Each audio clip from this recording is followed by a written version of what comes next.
Okay, welcome back. Little recap of the last bit so we're all on the same page. We felt compelled to return back to the underground ancient ruins where we knew that, or at least highly suspected, that there were still living halflings being held prisoner. We came in and we fought some of the prison guards and was able to find some of them. After we fought some of the prison guards, we also got to fight a couple of the dancers as well. Some of those shadow dancers who were sadomasochist and very dangerous. So even though we were very successful, many of you were highly wounded, and here we are. Finally gathered up many of the halflings. We have done a full extensive search of these underground ruins. We found a library that had a lot of documentation that mentioned things about Palor's light, but a lot of those seemed to be corrupted with shadow. And some things about the Shadowfell were in those library books as well. And so there was a little duality happening in some of the information we were getting. And we had found a double barred by the inside, solid, smooth door that smoothly was against the walls. And then we used the commander's insignia and placed it up against it. And when we did, some magical mechanism on the other side, gears turned and then the bars moved away. We opened the doors to some very intense purple light pouring in through the other side in a long hallway. And that's where we left off. Suppose we should get the rest of our group. Someone Yeah, we don't. I was sense- wondering, did we meet up with them before they opened the doors, or they opened the doors and we're still hanging out with the halflings? I think it was just Yeah, y'all were still with the halflings when they were while they were doing the last bits of their investigation when they opened the doors. Okay.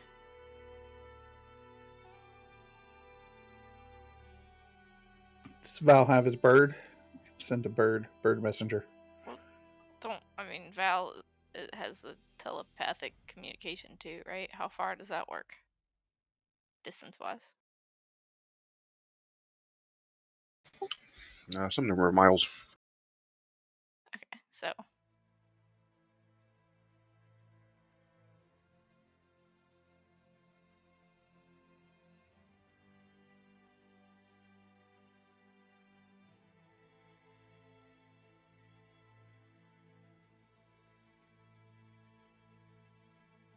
Oh, I thought they were bad guys at first. It's like, damn it.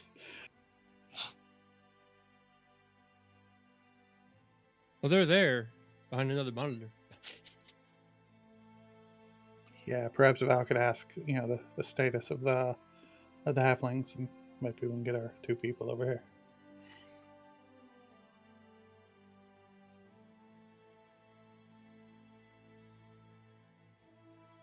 Well, actually, I want to know if we can open and close this door at will, and if we can, then maybe we have a good place to stand guard.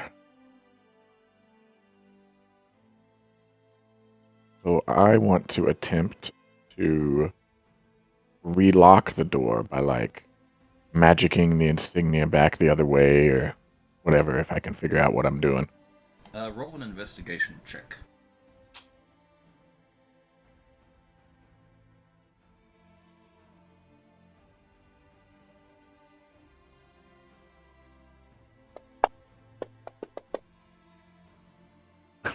uh,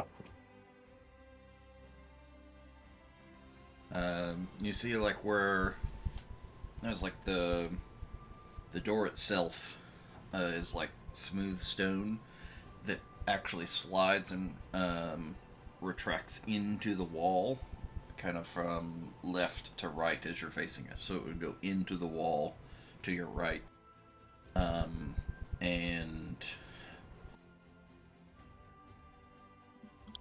that's it. It has moved over and you've kind of put the signia up like in the open space and kind of a little left or right of where the door was, and nothing seems to be reacting in the other direction.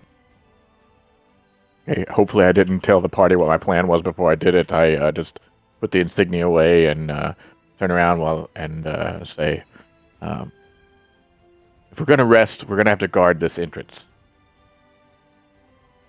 Booby traps! I'm not sure we should rest just yet. If the portal's here, they could be amassing another group in the time we take. After hearing Val in my head, I'm gonna turn to Thaddeus, bright hands, and say, our friends have found a passageway out of here. What is your next? Are you coming with us further to find to rescue more of your halflings, or will you take this group home? Well, if there are those that are still in danger, then it is apparent I must intervene. This guy. And I turn to the group of halflings and say, will you guys be alright finding your way to safety?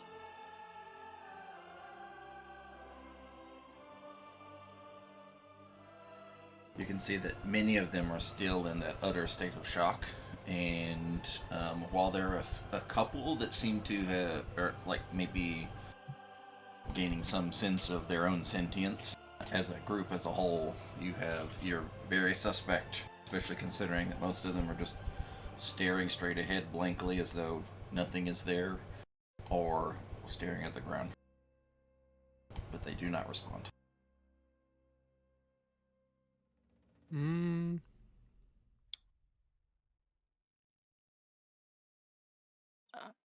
I'm gonna send a message to Val in my head saying like the halflings are still kind of don't know what to do, or they're not really reacting.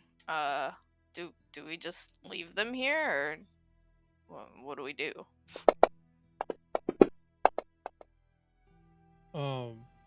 I'm rolling an investigation in Arcana to look for like enslavement collars or enthrallment magic to see if they've been tampered with mentally. Signs of like, you know, Are you talking about the halflings? magic. The ones staring at the ground and just standing around doing nothing. Yeah. You're up here with us. Oh shit! Sorry.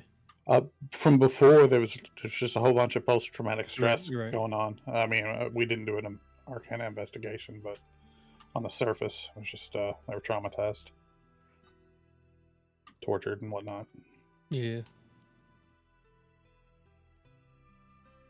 We could try to be really careful and sneak up here and just keep those two back there for just right now, unless we see someone.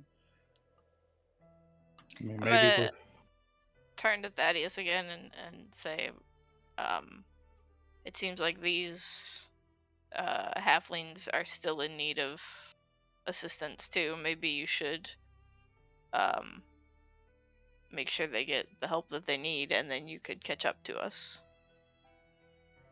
With the state of you all, I very much doubt that you would be successful. You can barely stand as a group as a whole.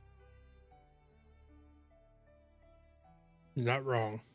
This guy. we're not there, luckily. Well, be that as it may, I think they'll trust you to lead them to safety more than unknown entities. So, I think that's still the best option for their sake. This is out of character and just between us. The DM is trying to tell us that we can't go. We need this guy. So try not to send him away. This is also out of character. Not necessarily. Okay. He's playing a character who's playing this way. He's not like dropping us little game hints. Okay. It's just not how we roll typically. Or maybe he is, and maybe I'm wrong. I don't know. You will never know. If we want to metagame it, then that's what we're going to do. So, Um, I would be happy to assist them, as they are in much of my need as any other. But what good are those you intend to save if you're dead too? Then I have to come and save you, as well as those that would be left behind.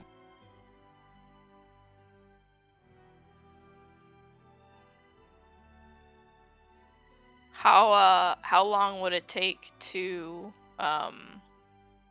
shepherd these halflings to where they would be safe for someone else to look after them? Ooh, safe. In the Badlands, there is very little such thing.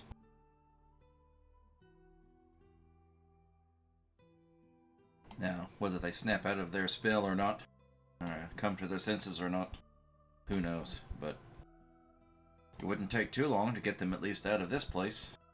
But then, perhaps out there might even be more dangerous than in here, depending. So you think we should leave them here? I doubt they will recover well here.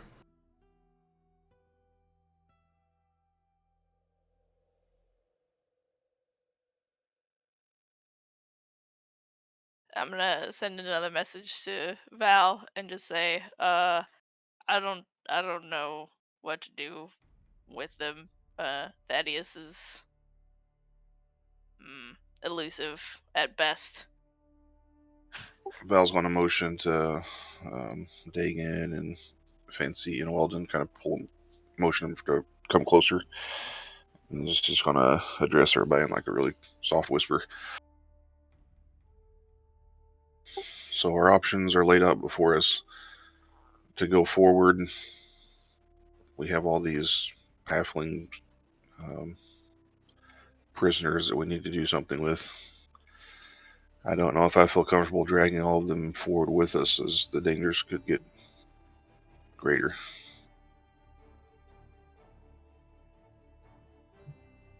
They were our charge to begin with, though. Should we not see them to safety first and then come back to investigate this? Oh, I need a nap. Noted.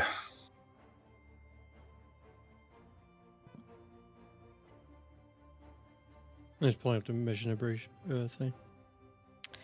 I'm gonna send another message to Val and just say, what if we all escorted them back to their home or relative safety village and return again? I don't know how time sensitive this next part is, but maybe we could return in the morning after we make sure these are okay.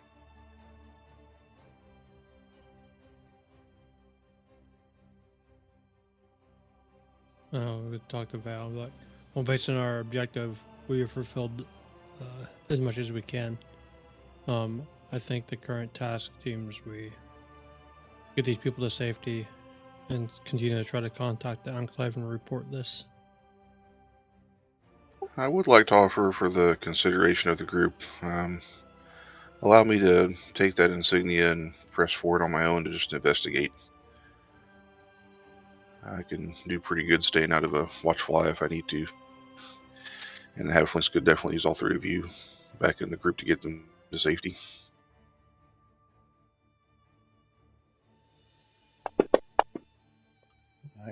You mean this insignia? You already had it. Whatever. I just wanted to make it appear out of nowhere. Okay. Do we The fully one behind his understand ear. This insignia behind your ear. is backhanded by Val? Val is not impressed. Do we Fancy. fully understand the limitations of this location apparatus? How often it can be used? If you go through, can you come back immediately?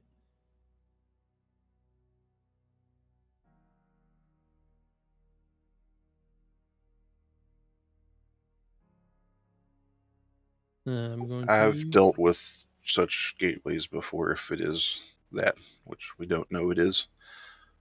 But like I said, I can press forward without too much, or at least less chance of being discovered. Let's just hope they don't have a standing guard on the other side. But I doubt they suspect someone coming from this side. That is not of them. Do we need intel?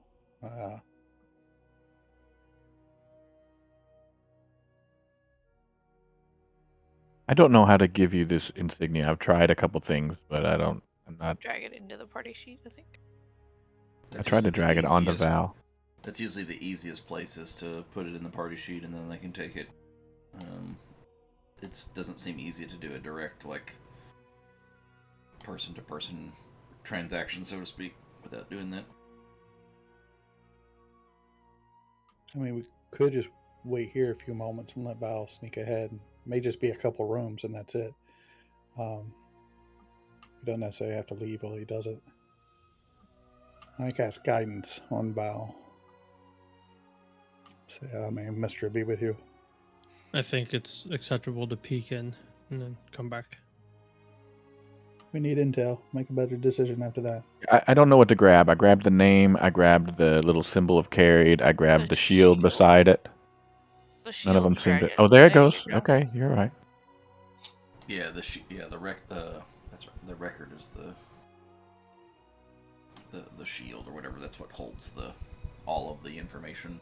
Usually, the things on the left of it are more of like tokens and stuff like that. Same for like people. Like if you grab like on the combat tracker, everyone's token on the left versus the little shield on the far right.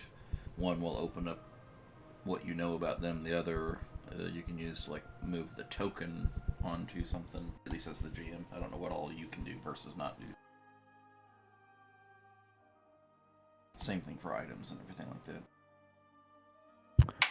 Fancy tells Val. He says, "You shouldn't go alone. And since I'm pretty much expert at stealth, I can go with you."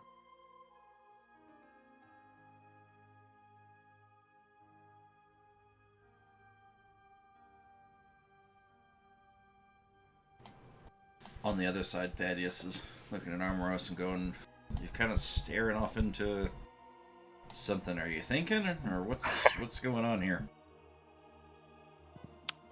Sorry, we can communicate with the other group. Or with the others. I was trying to see what they're up to. I think they're gonna scout ahead and then maybe come back and we'll all assist. You three head back and help get the halflings out of here. One set of feet's easier to move around than two, so. Yeah, you two head back because it's easier for us to. I mean, there's no need for you guys to put yourselves in danger. While you're Fancy. talking with while Armoros was talking with Thaddeus, he's gonna do. You can see like he's gonna have like a soft aura glow around him as he sits and like bows his head and meditates for a little bit, and he's gonna use one of the monk abilities to heal himself. Back to full. So are we taking him out? Are we leaving him here? Are we going forward? What's the plan? Y'all seem to be the ones cooking up a plan. The plan is to take them out, get them to safe or known territory, and then we'll come back here. Fancy leans into Val and pretends like Val is whispering to him, and he says, "Oh yes, I see. It is better for me to stay with the others and protect them. You go on ahead, but be careful." Val just kind of looks at him and slowly nods one time and starts walking off to the east from the doorway. Hey, Fancy, I don't think he was asking your permission. I think that was a fuck off look. And before you go,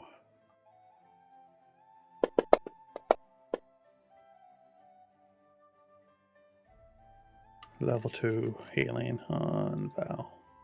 Okay, yeah. Also, as Val's walking to the doorway, he's gonna lean down into his shoulder and just whisper macabre, and his shift weave's going to turn into like some super edge lordy, very reminiscent of what the Shadow Dancer people were wearing, if not quite as over the top with piercings. It's just really drab and dark motif of clothing. Fancy is super impressed.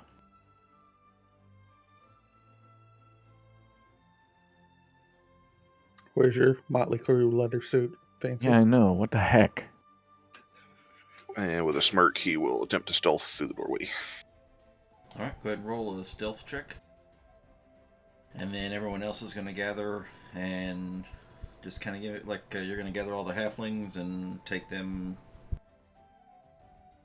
where? I'm gonna let Thaddeus lead the way to wherever he knows the area. Yeah, we should at least ask him, like, if we can get a... So I'm not sure Thaddeus is going with us.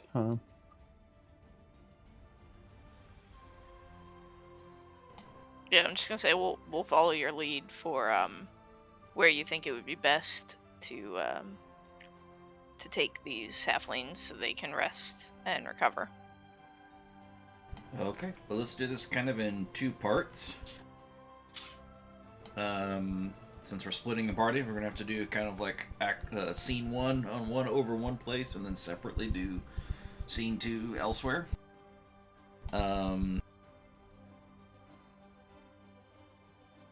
So first off, you'll have to return back through the Hall of Echoes. So I need you to, everyone that's going back up, to roll stealth checks.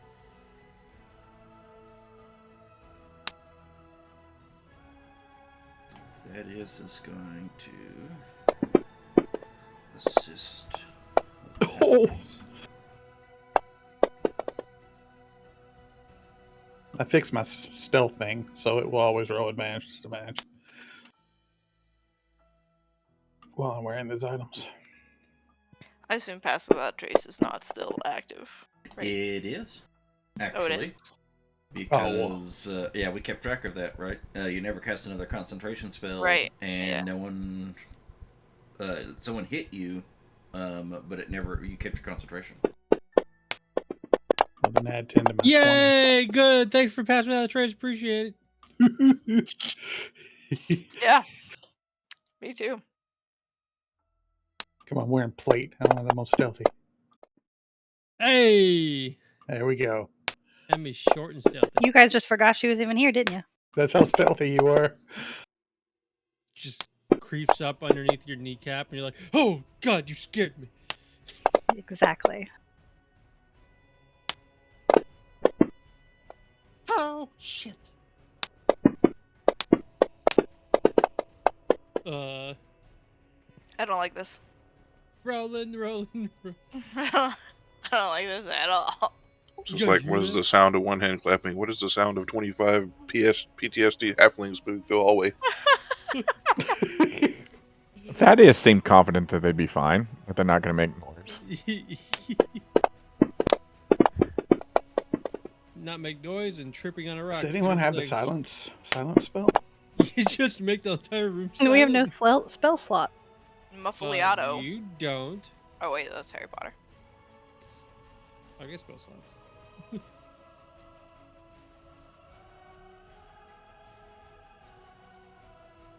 With Pass Without a Trace, they make it.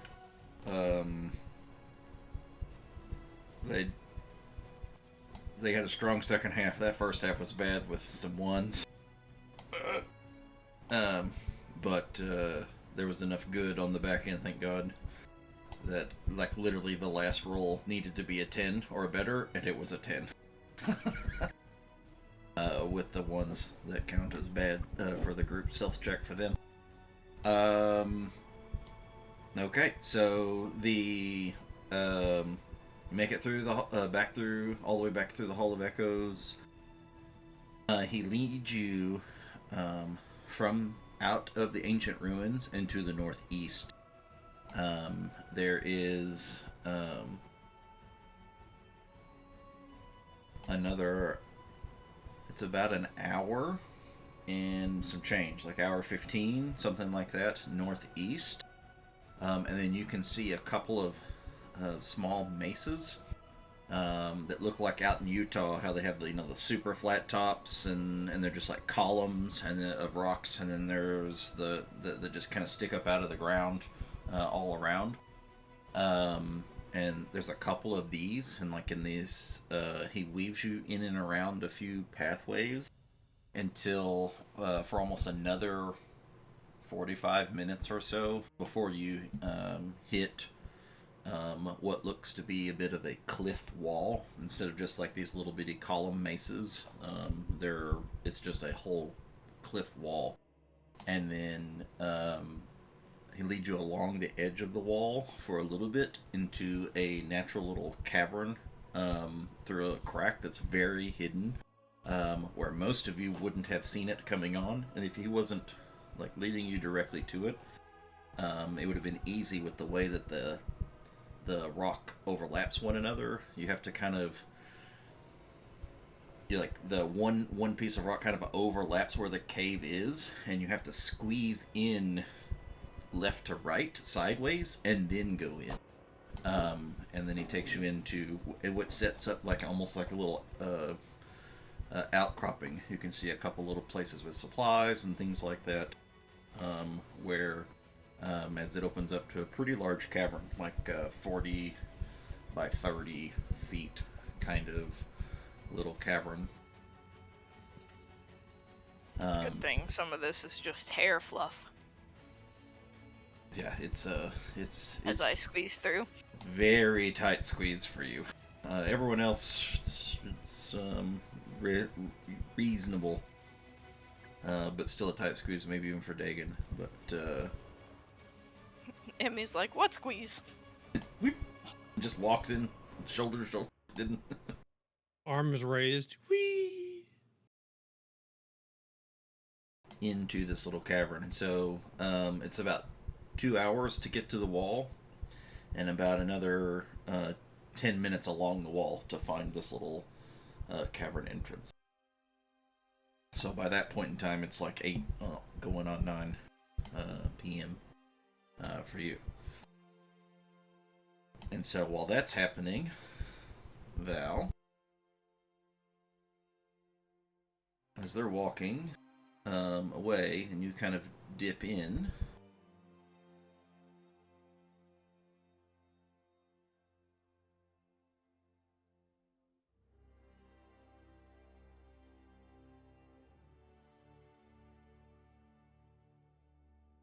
this corridor that is lit with this purple light goes on for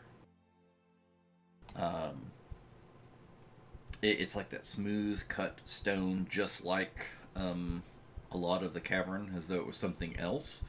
And then at the back wall, about 25 feet in, you can see where maybe there was wall before. Maybe this was some kind of chamber or room. And then they've dug through the side of the wall into kind of more natural cavern that goes through another 5-6 feet or so before you see a set of stairs that lead down into an open spot.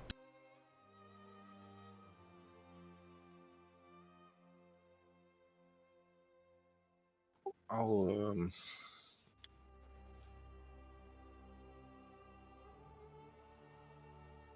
Val cast invisibility on himself.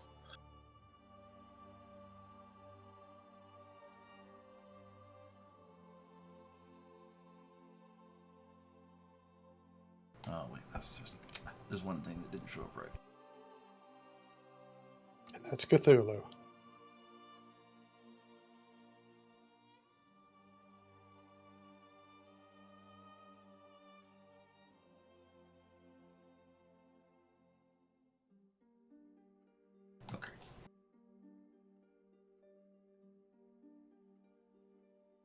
totally out of character, but I just realized you can like span across the maps with WASD. Oh yeah. Just now realized. So you've cast Invisible on yourself. Go ahead and roll one more stealth roll. Since the one you had before didn't have advantage, like it would have been with invisibility, so that we can see what's the better of the two.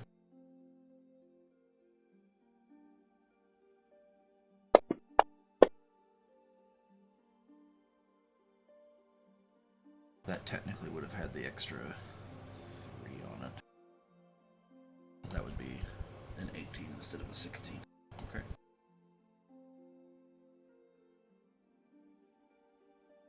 Because that would have technically had the guidance. Plus, guidance, yeah.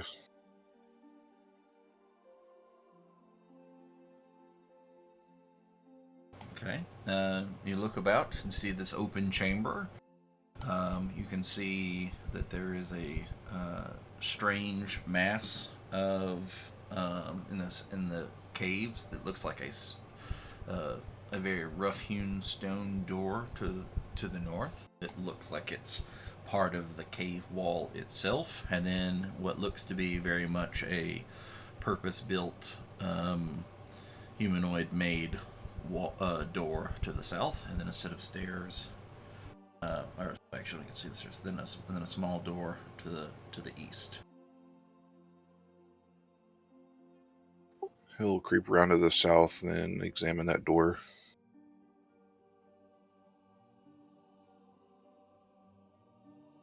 Okay, roll an investigation check.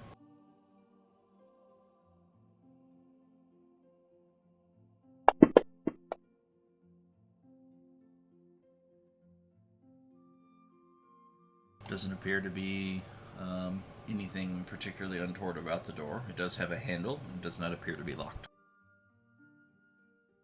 He'll open the door, or attempt to open the door. Mm-hmm.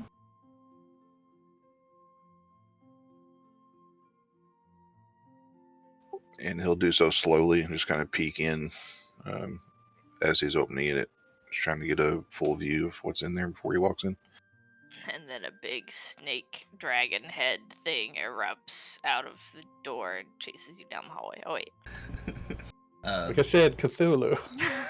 The handle is on this side of the door. The hinge is against the wall, against the long wall, so it opens, creaking into the room. It opens away from you, which gives you significant vision as you open the room. I see a large stone, like, kind of table, pedestal, altar, unmarked, just smooth stone sitting 2 feet above the floor. Of note, the floor itself, the walls, this purple light, as there are actually these like purple lanterns. But as you like kind of look at the floor, and then you kind of really start to get a grasp of some of the cave wall structure too.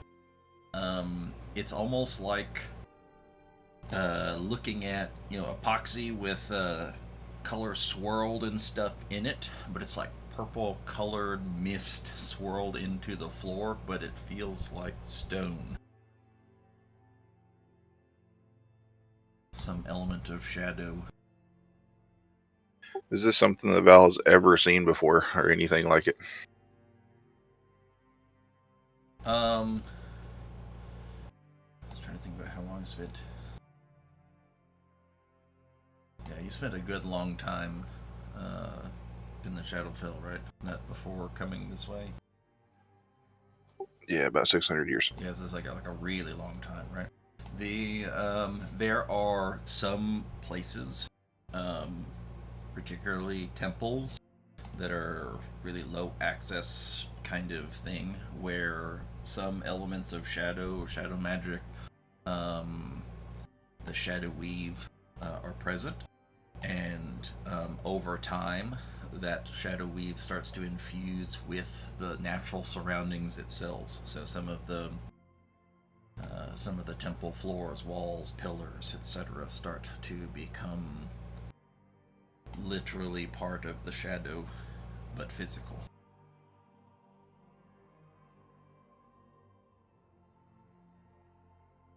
It's a pretty rare thing, even in the Shadowfell. Only particularly known, like Raven Queen or Shar temples, or maybe some other power sources, but you probably would not have had access to those.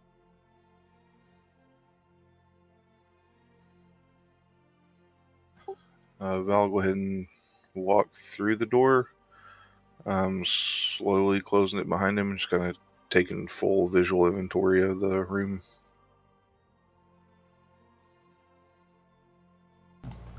Yeah, walking into the room, there's this little altar, but again, it is smooth stone on all sides. It has started to take on that shadow appearance, but other than that, it's just natural cave walls, and then you see a small set of stairs that lead off into a tunnel down to the east. Are there any kind of noticeable markings on the altar or any sort of typography or... No, and that in and of itself is what makes it notable, is that it is not just like smooth stone. It's like polished beyond mirror finish smooth, and as you look at it, it has this visual illusion as though that there's like liquid moving in it, but it's not. It's stone.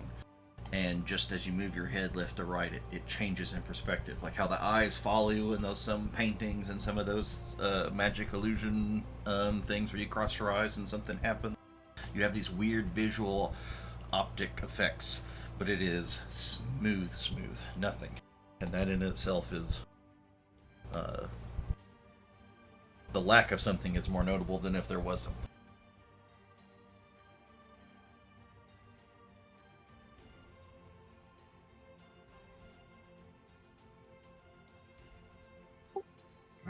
He'll continue to move forward and stealth down the stairs, keeping an eye forward.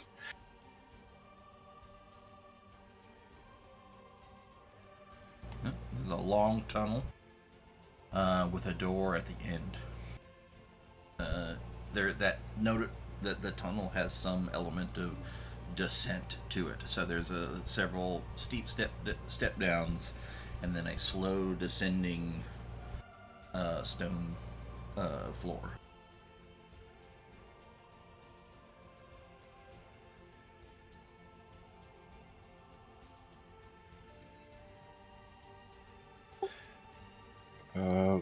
I'll take my time and move really slowly down this corridor, probably about every 10 feet or so, just take a minute to look for traps and continue on to make it to the doorway. Okay, go ahead and move forward. Yeah, you notice nothing. As you get close to the door, start rolling roll a perception check. Not start, but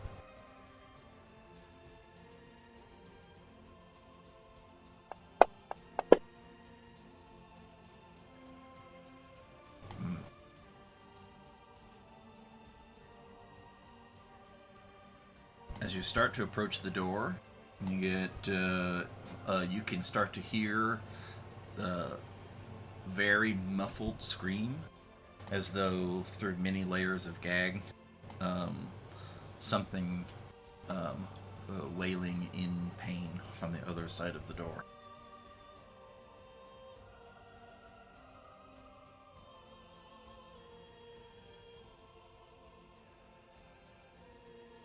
Now he'll continue moving up towards the door and then just investigate the door to see if it is locked or potentially trapped. Okay. Investigation.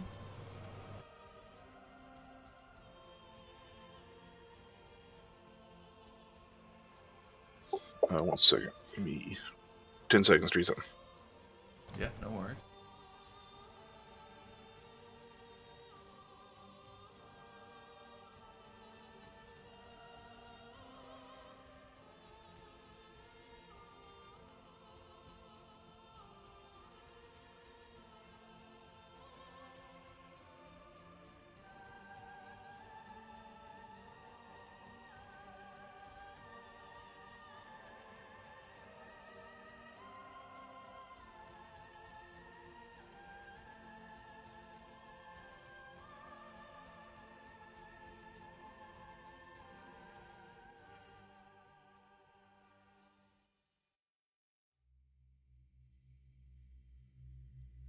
Okay.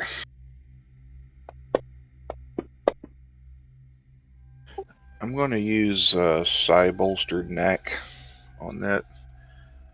Okay. I'm just going to add roll one of my Sonic Energy die and add that number to the check. Okay.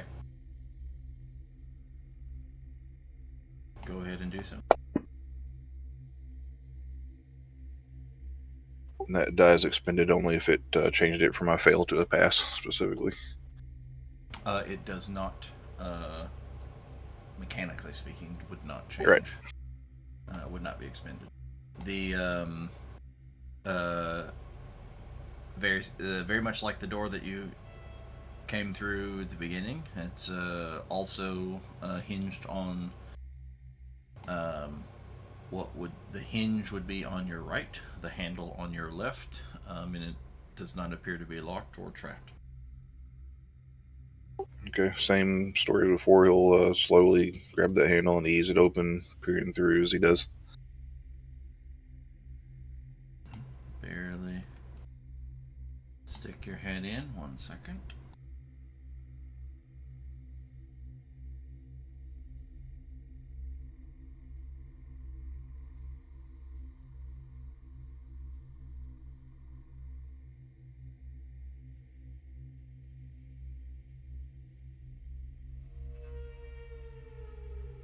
As you open the door, you see a cage with 3 halflings, and then you see a large, torture rack strapped to it.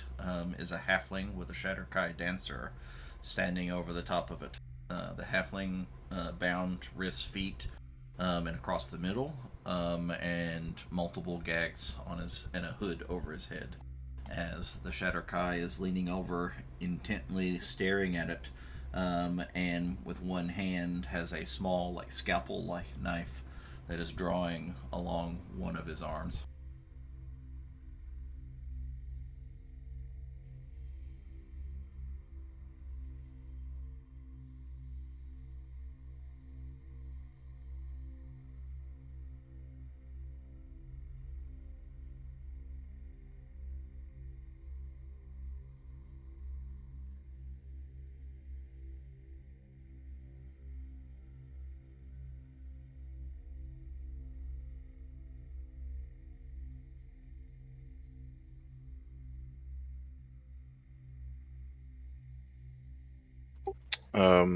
Val's going to continue opening the door, walk nonchalantly across the room, and attempt to take a seat in the chair that's right in front of the table.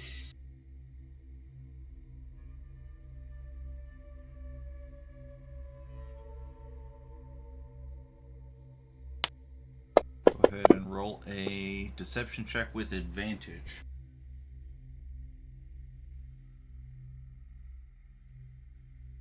Actually,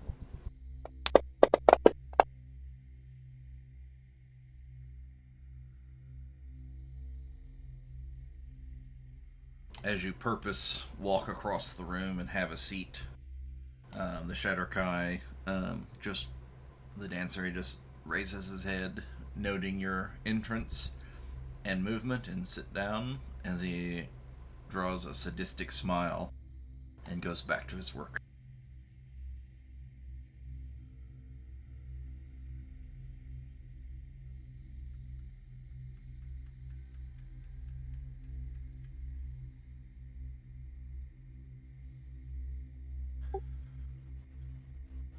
Val's going to glance around the room and kind of huff out a sigh, and then look over at the dancer.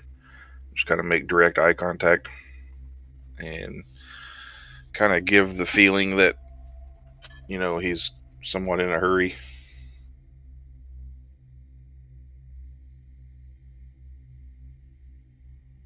He'll lean forward with his arms on the armrests, clasp his hands in front of him, just kind of keep staring at the dancer.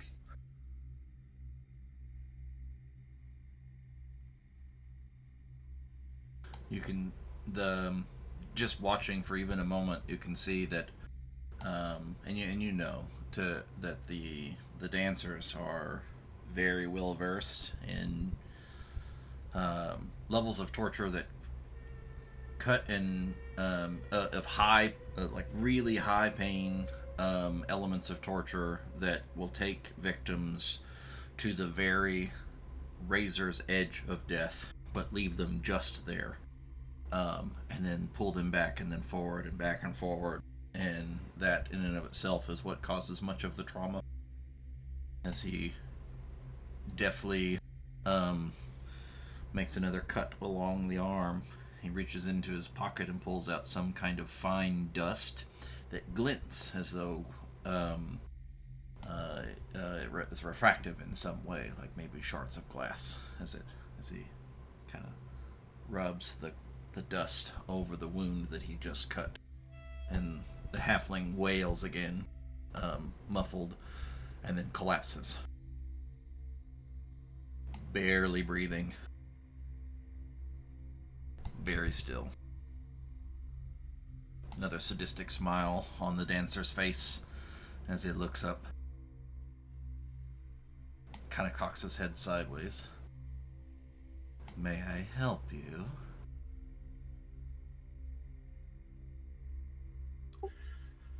I haven't decided yet, but you and I definitely need to have a conversation. Do you not revel in this pleasure?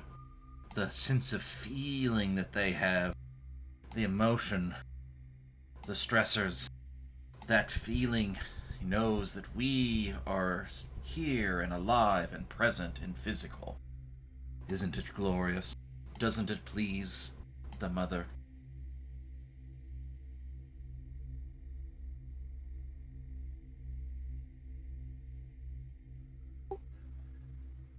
As you get older and spend more time, you'll come to understand that you can also have those feelings yourself without having to have someone to operate on.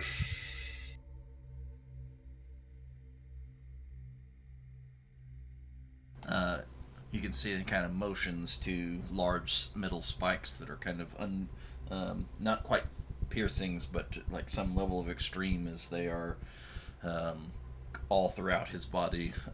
Different metal spikes that are insert into his actual flesh, where the flesh is grown back around them. It is how we all feel and perceive and exist. It is how the glory of the shadow and the light can come to me melded in this world and beyond. That sadistic grin never leaving his face. Val's gonna smirk. Effective, albeit primitive. I need some answers from you.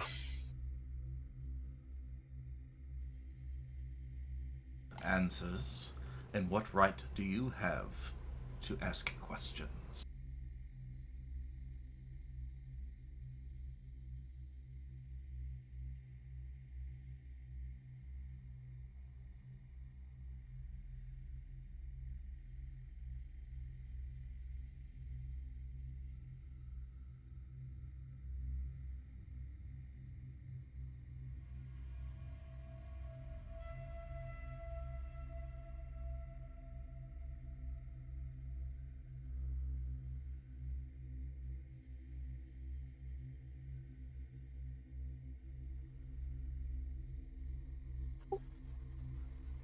I have served the Dusk Maven for centuries.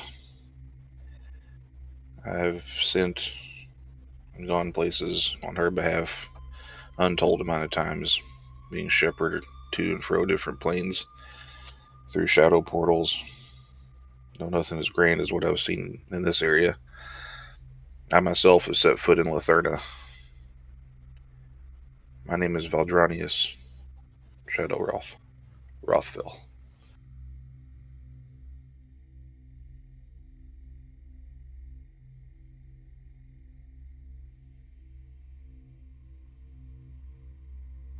And I want to know why I have not yet been summoned home. I would like you to roll an intimidation check with advantage.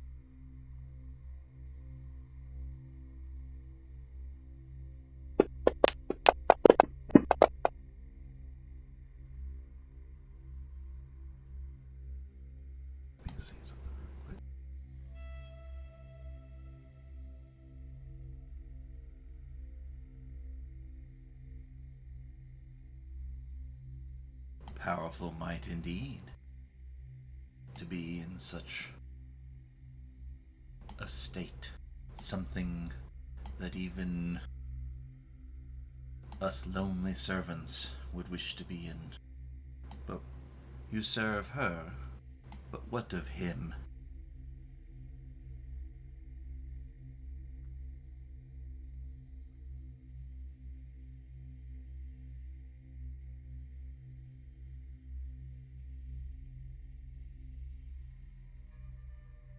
Go on. Well, perhaps if you don't know of him, then that is why you have not been called home. You can see that his demeanor hasn't flipped to some other mechanical state, but is wary, suspicious.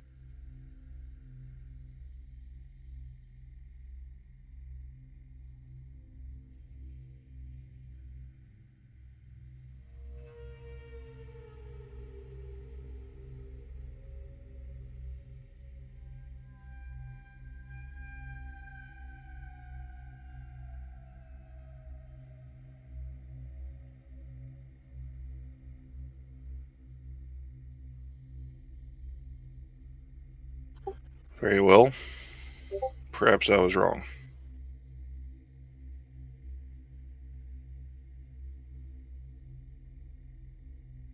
Seems you cannot be of help to me. Anyway.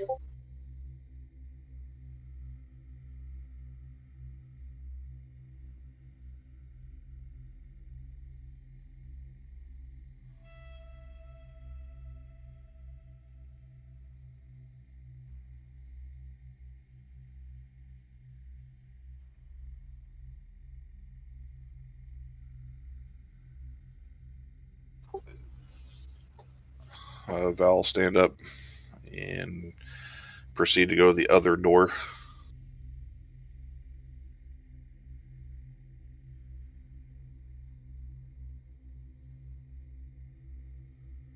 Hinges on your right, handles on the left.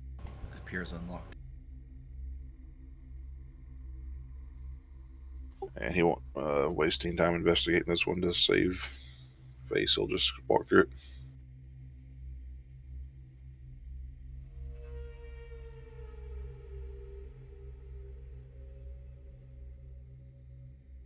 A very long tunnel.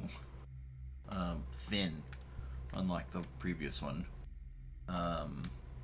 Up ahead, kind of a T-junction. And then at the very end, a bend, hard bend to the left.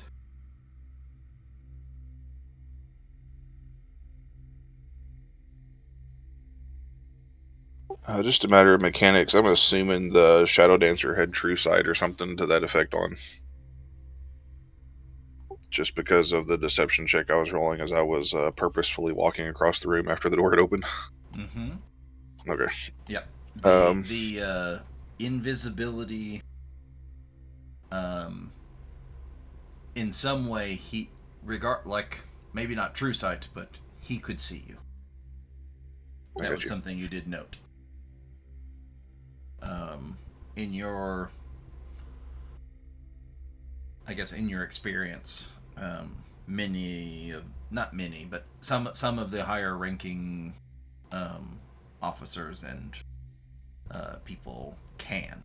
Not all, by any means, but those that particularly in the service of the Dust Maven that reach certain levels gain other attributes, and that is I don't want to say is a common one, but is a known one. Your thought Once might be that also that maybe he's a little different. That one similar, but given his duties, maybe different than the ones you fought. once the doors close behind him, he'll go back into the being super stealthy and taking his time to progress, and then peek around the corner. Okay. Immediately around the juncture is another door to the right.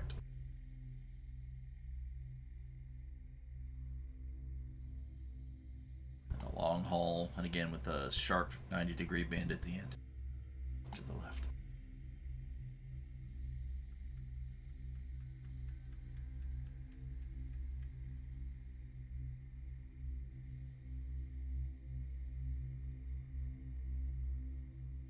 You said there was a doorway here to the east? Correct, yes. Investigation.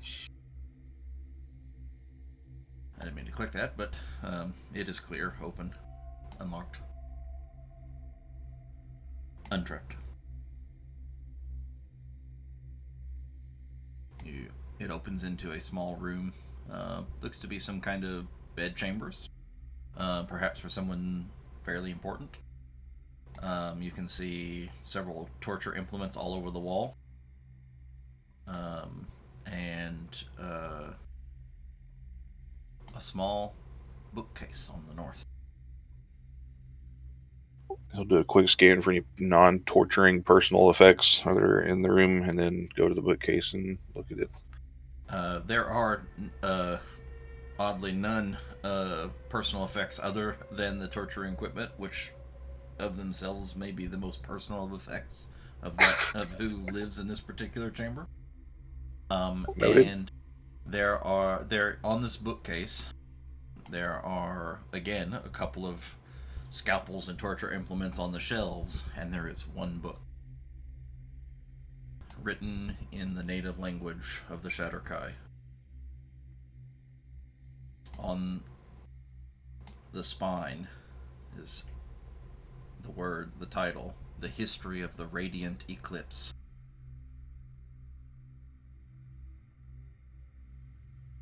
Val's just gonna quickly grab that, stuff it under his cloak, and head back out the room. It is the physical item is in the party sheet.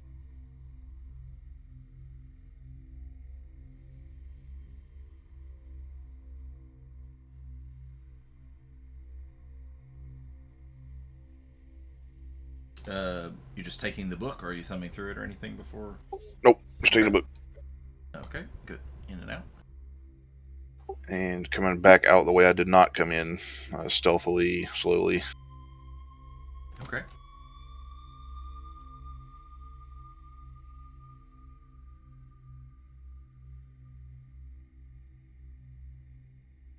An open meeting chamber. Looks like maybe like a war council chamber, if you will.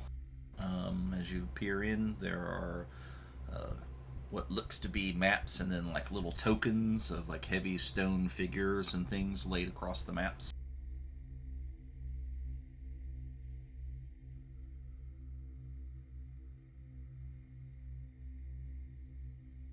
As you walk in, so what can you see? I'm gonna turn off this so I can see, because I don't remember what I can see.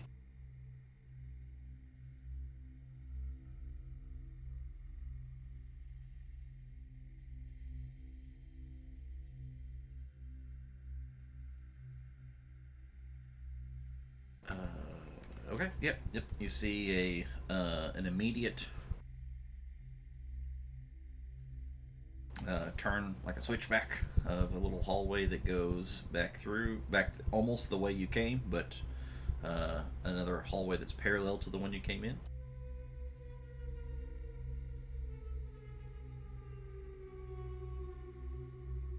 One second here.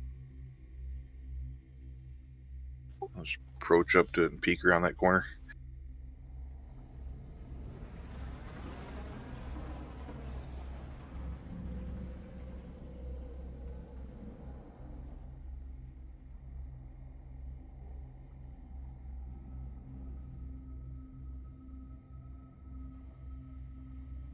You hear this faint resonance.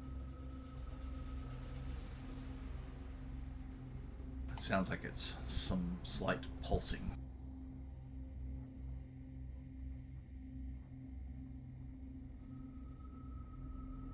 As you can see, which I hope you can actually see. Can you see the... He probably can once I move up to these, which I'm going to, the next bend of the curve of the tunnel. Yeah. You see like little flashing lights, and then a bright orange, I think it's orange, portal. Yes.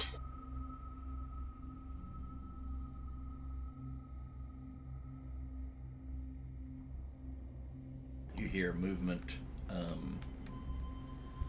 on what looks to be like some kind of stone pedestal, like like a large circular set of stairs that step up to a open platform, and then you hear movement on that platform.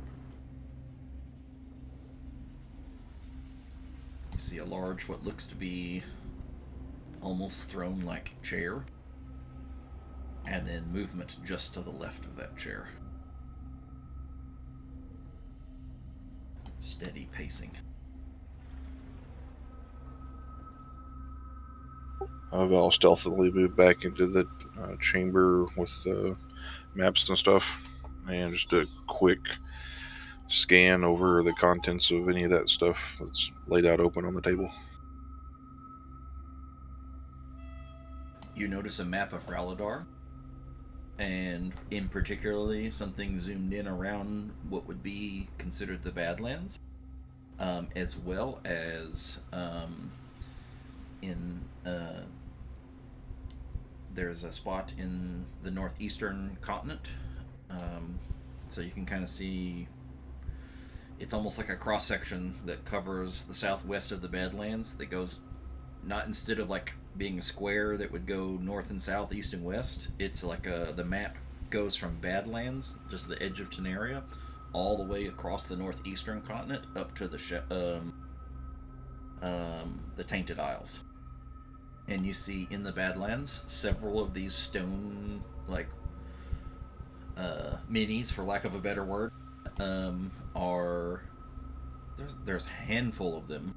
There's a very large one that kind of, like, goes along the northern mountain, near where the two mountains ranges kind of collide, where they expect the oasis to be. Just south of that is a large stone thing sitting there, which might indicate where you are now.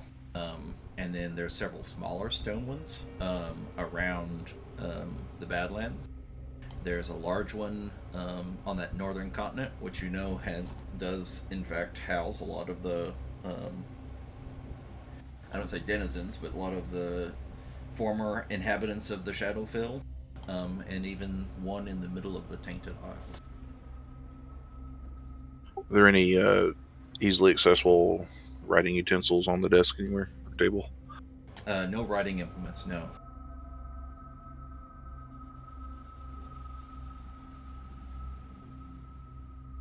Just the map. There's a handful of other stone objects off to the side, and so these are all like stone obelisk-like shapes, and then there's several like that look like people, or could be maybe indication of some types of troops or something. But none of them are on the map. They're all in like a pile on one side of the table. Val's just want to quickly take out one of his mundane daggers and prick the end of his finger, and he's going to mark all the places where the stone markers are with just like the fingertip drop of blood, and then try to make a bigger one, like if there's the miniatures, if they're of different sizes or whatever, he may do 2 dots, but he's going to scale it such that he's going to be able to tell later which ones were where. Okay. He'll roll that up, leave the miniatures on the table, and then progress on back out towards the west. All right. Moving hurriedly. I want you to roll a straight stealth. This wouldn't be with advantage because this is going to be a sound thing. About rolling up this map, and like that sort of thing. Okay, very good. Roll it up. Fold it up.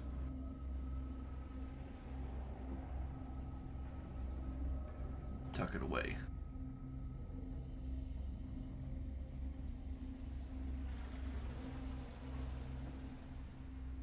Similar.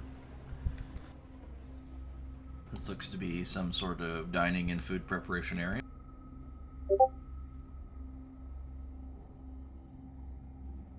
He'll go to the south door and attempt to investigate and progress through it. As you approach, you can hear the rattling of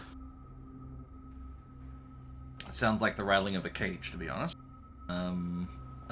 Perhaps someone like holding either side of bars and trying to yank on them, and it moves the cage around. You can hear the joints creaking and clanging. And then as you approach, you hear, "Quiet, you! Our patience with you is thin."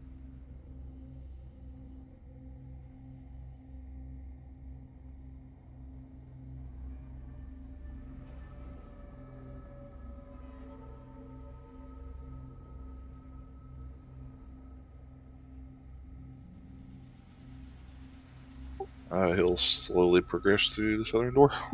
Southern door, yep. As you look in here.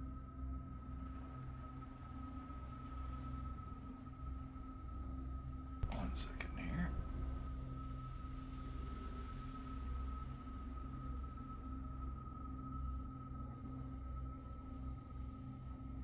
As you open the door slowly, or with purpose, which are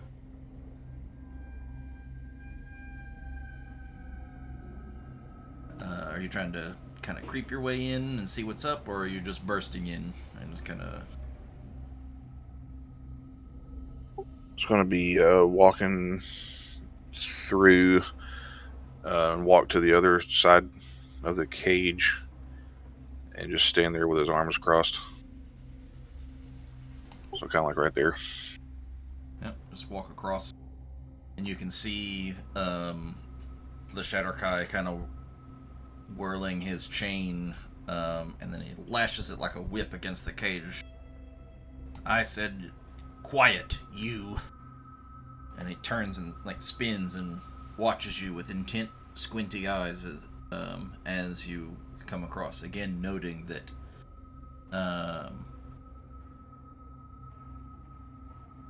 actually, let's see, how do I say this? So, he heard the door open.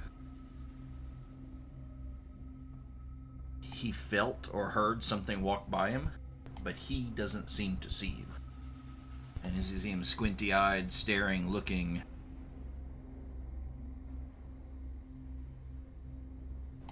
kind of scattering about. "What is the meaning of this? And who goes there?"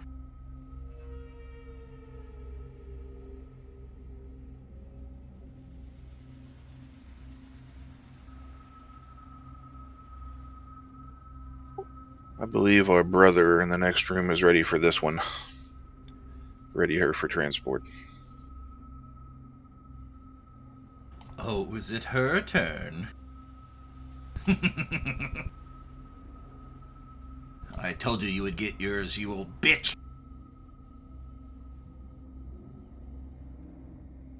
Your time has come. If only he would let me watch.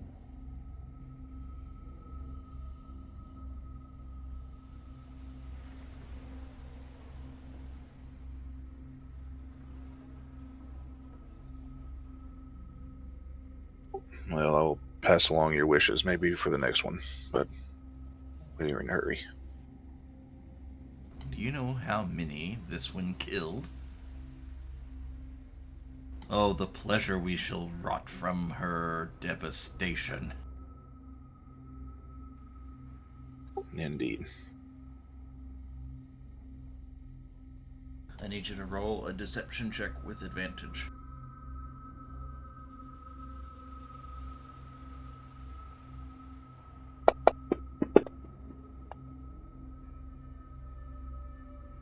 If the 15 failed, I got a D6 on it. It does not change. You see, he walks over with his key ring, clicks the lock on her cage door.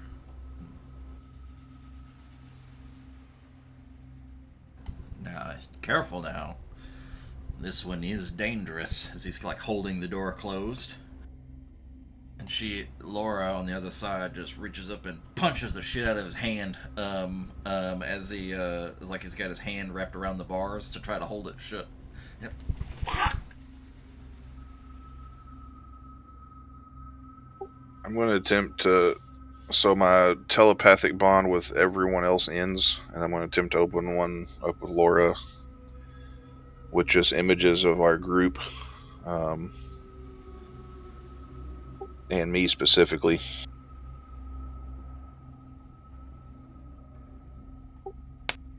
Make it look good, but don't flail around too much. I'm getting you out of here.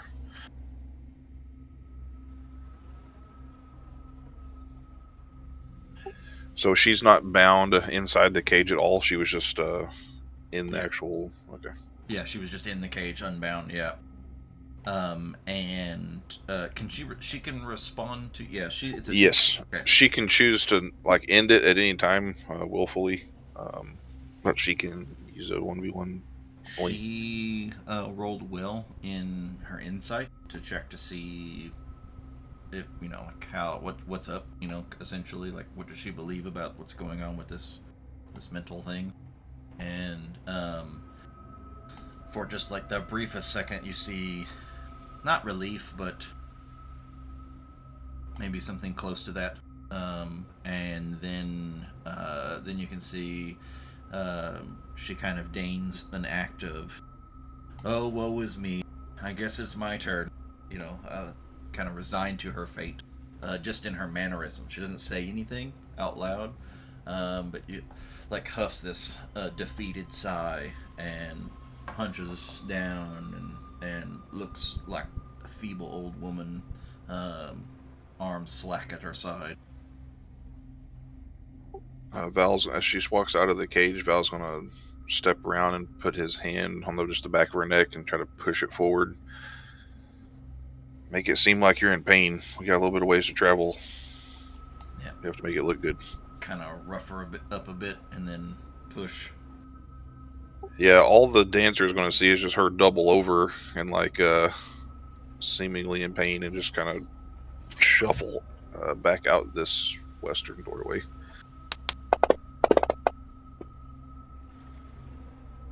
Western doorway? Okay.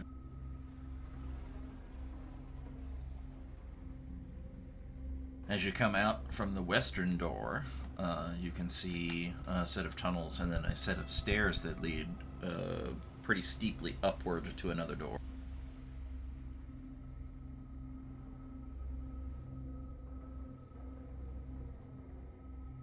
We will attempt to take the stairs.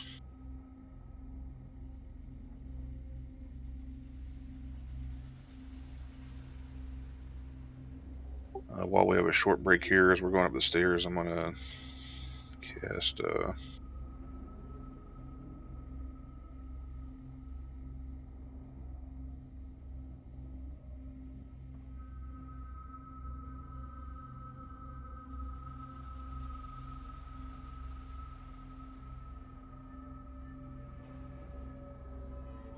what else said it was? Yeah, one second.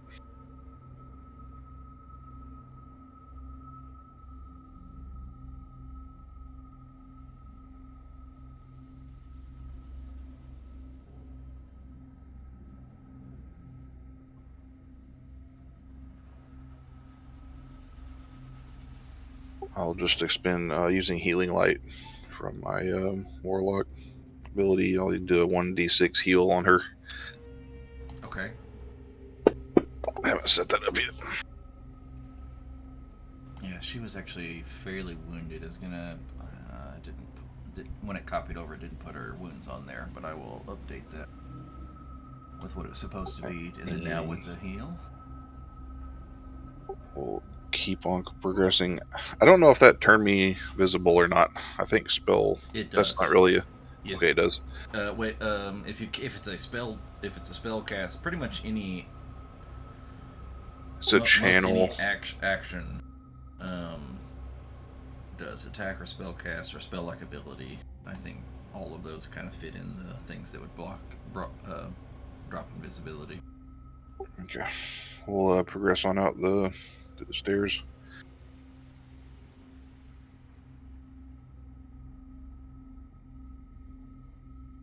And then it opens back into the original room you were in. Through the mental link, I'll just Thaddeus found us and found the majority of your friends. We need to get you out of here so we can try to get back with the group. She just nods her head and then kind of motions to lead the way.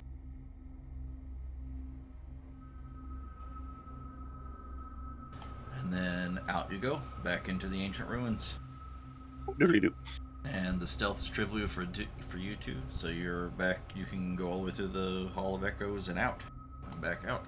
Now, as you were going around, and there was still, as they took off, was there any communication before you dropped that bond? We kind of No. did it two separate pieces, so just as the rest of the group, as they took off to the out the ancient temple and off to the northeast, would you have communicated anything right away as you left? Yeah, if we saw the telepathic bond, I would have just given just a real brief update of what we're up to. It's like we made it out. We're going northeast or whatever. Okay. Yeah, it would have ended pretty quickly after you left the major outer part of the ruin, based on the timeline of when he had to drop it for this to go on. But you would have made it out of the ruins and headed off. Okay, well, that could have gone very badly. But you're out. Yeah. I was messaging Zeb. I was like, as far as the metagaming handbook, chapter 1, never split the party. Fancy That's tried fine. to give him a chance to reconsider, but Fancy did start composing a dirge, so It was exciting though. That was so exciting. I needed comfort food. I didn't have any. I've been eating cookies and bacon. Mm-hmm. Oh my god, that's exactly the comfort food I need. So with that, like, you're back out into the ancient ruins. I got to figure out how we're gonna meet back up and kind of go from there. So why don't we go ahead and, we're not far in, but why don't we go ahead and take a break now, and then maybe part of that break we can figure out where we're gonna go from here. DM needs to think a thing. No, I'm good. Y'all have to think about things. Well, broken. Let's call it Dial up. 20 minutes after. Okay. All right, so we are all back from break, and Val and Laura are now up onto the surface, and at this point, y'all would still be in transit to the place that he is taking you. A good half hour, 45 minutes ahead. So, we've had a little bit of time to think about it. How do we proceed? Well, once we lose the telepathic link, Dagon's kind of nervous.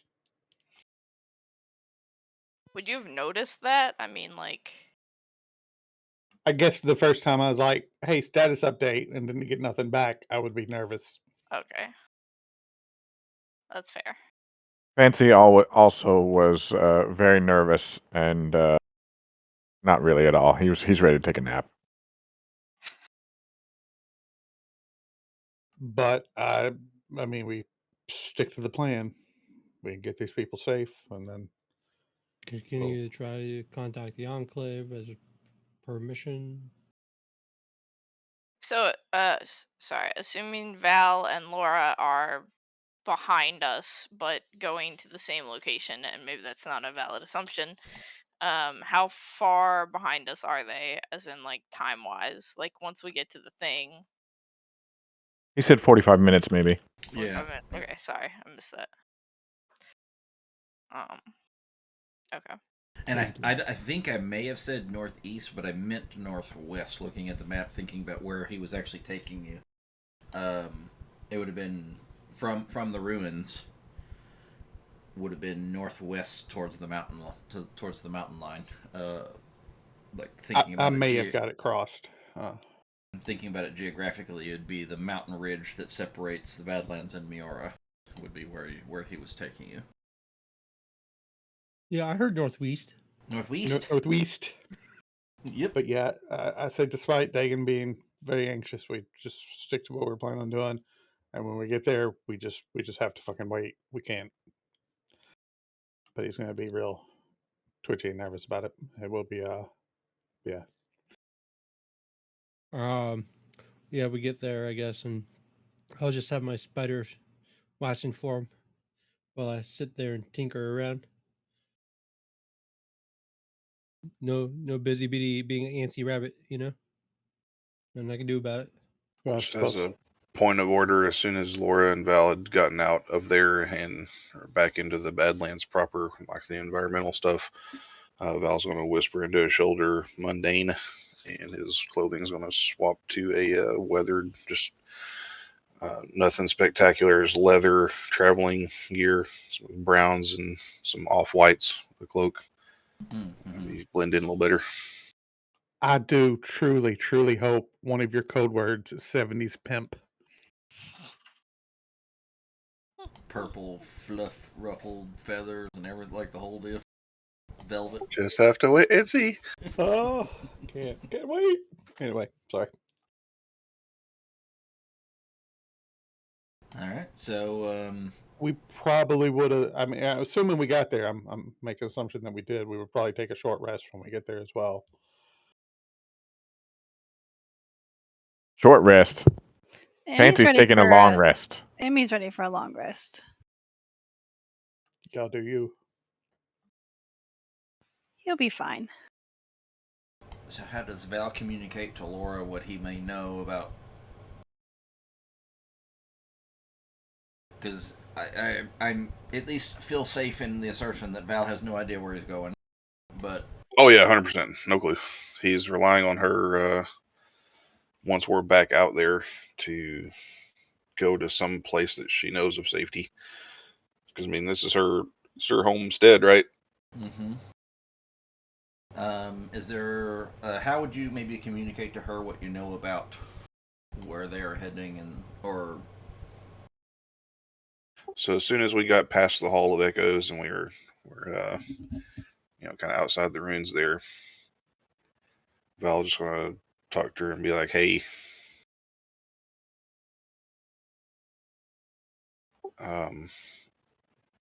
were you acquaintances with Thaddeus? Is Thaddeus someone you knew?" Oh yes, I know quite well of Thaddeus. He is one of Lord Lumo's brightest. It's even in his name. Yeah, quite. So it's my understanding that he led the rest of the people that we saved off to the northwest. You happen to know where he might be taking them? How many were there? Just as a note, you did know there were like at least 10 halflings, and then of course your party. But Yeah, there was perhaps 8 to 10 halflings, and then the group that the rest of my group that you brought here.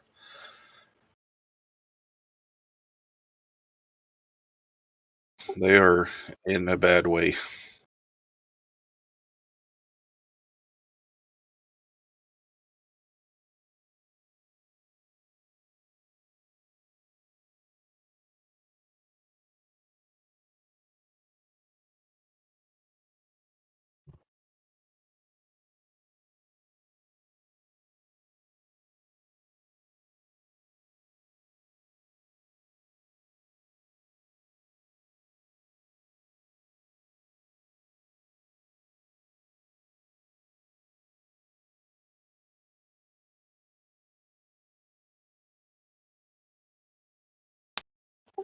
I will try. Keep out for signs. We shouldn't be that far behind them. I felt I was fairly expedient in my searchings and your rescue. So Go ahead and tell Amy and Fancy just go ahead and lay down. And Fancy's already snoring. To go ahead and lay down for the night, and I'll take first watch.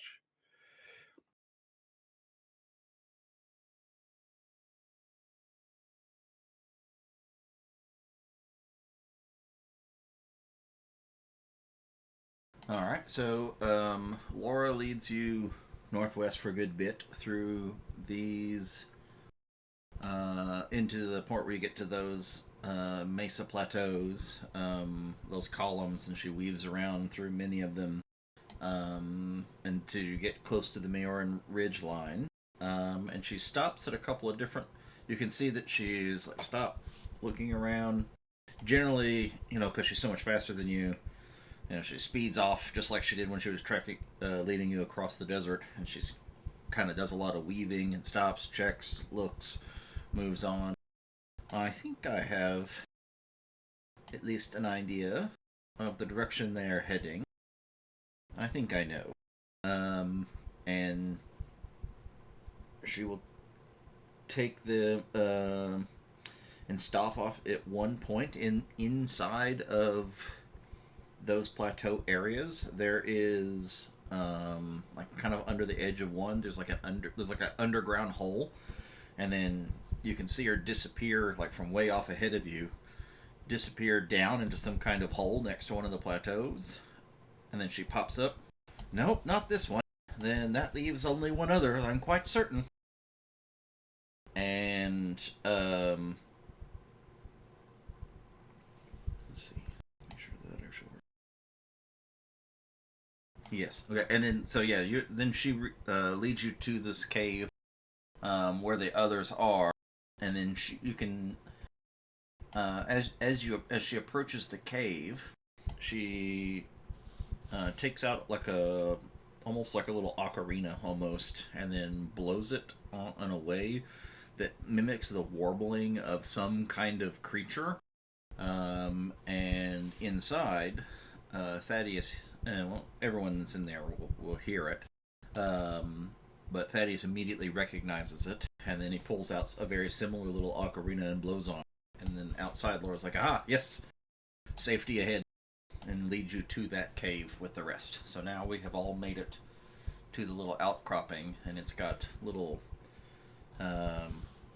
storage sacks with some provisions and the like, some medical provisions as well as some food provisions and things, and a bunch of blankets and things like that. It's not cots or beds or anything like that. It's not that kind of thing, but it was just like a refuge point for reasonably sized groups that they keep stockpiled.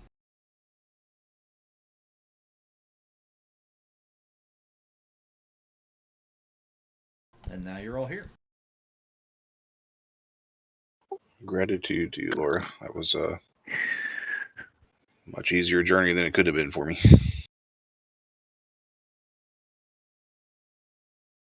I will have to know at some point what happened up there. But for now, some safe and sound, but others maybe not so. How did you convince them?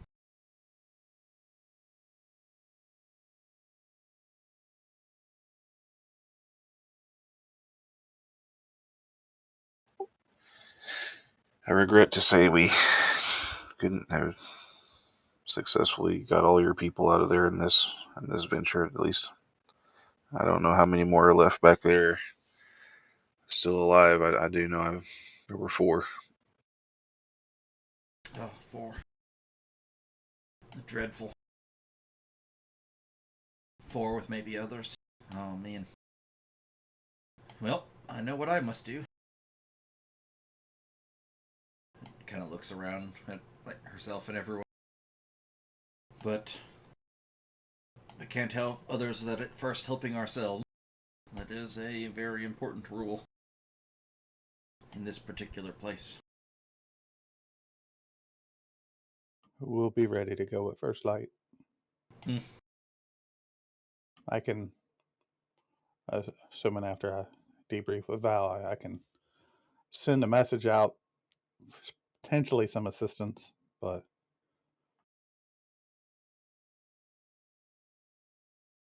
Laura, my group needs rest, as do I, and trust me, your people need you right now, even though some of their wounds may not be that bad physically, I can assure you that they still need you. Yeah, she kind of looks at the sullen faces that are there's no exclamations of joy or hellos or any greeting. Nearly mindless automatons at best for some of them. And you can see she definitely has like the creases of concern on her face. Yes, I can see that.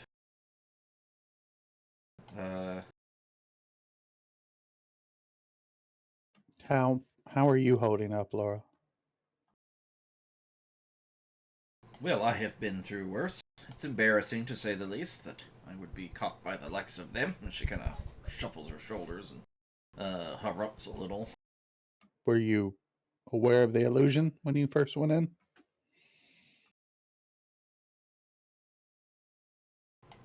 Illusion? No, I don't suppose I was.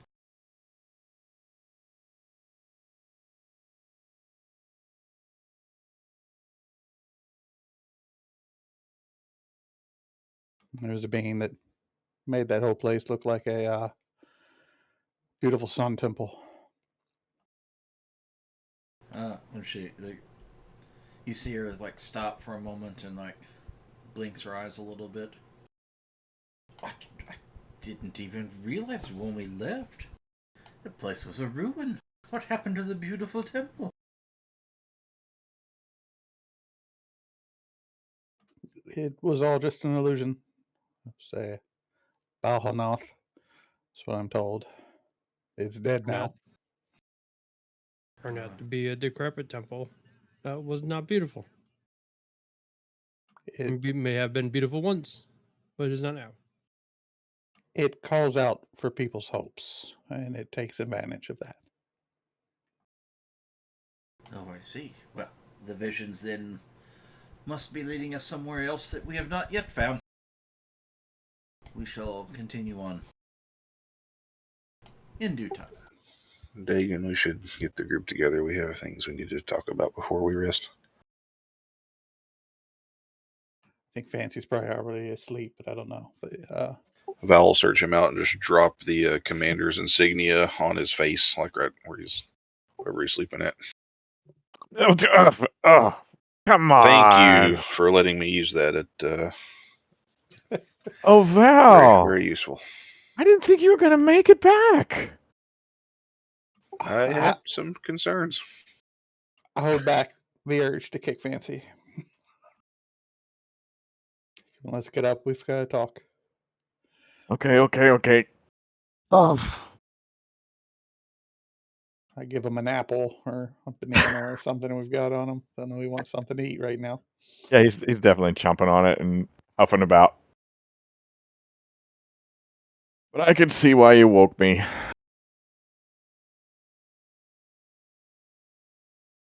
Tries to act important for a moment. There were more Shatterkai beyond the doorway, and there is a portal, I believe, or I saw a room in which I think there might have been one. I was trying to be too quick and get out of there before I could be found out. What about more of the shorties? Yeah, there were more halflings. I couldn't rescue them all, Miss Laura. That was our character laugh, by the way, Dagan. Not laugh. Zeb, you son of a bitch.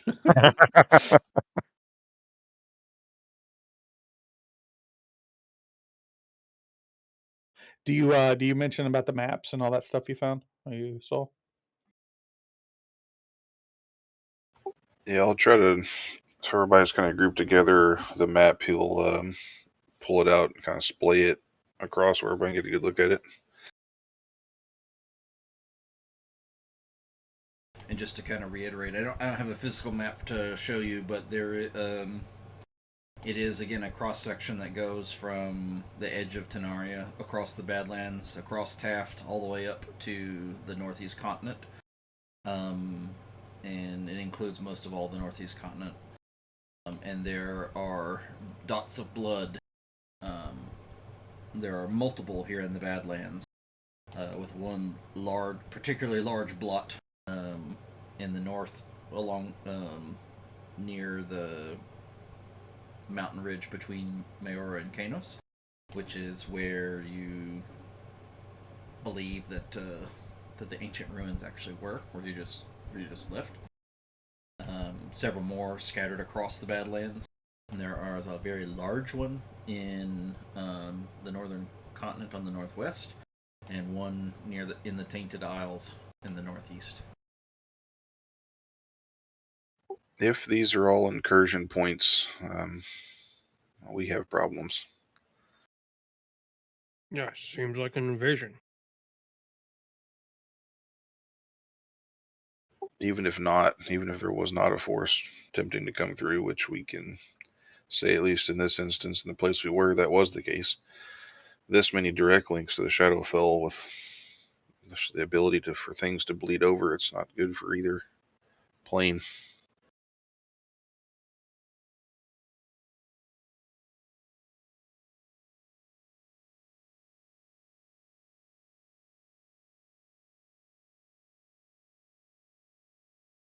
We do have a message scroll. We could give Izzy an update.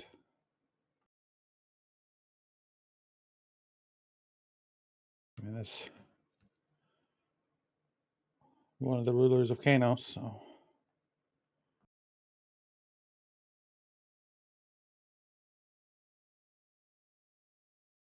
Honestly, from my point of view, I don't think they need an update until we rescue the rest of the small ones and close the portal, and he drifts off. And I speak kind of quietly just to let him drift off. Yeah, I'm not sure the type of power it would take to blow up one of those portals. So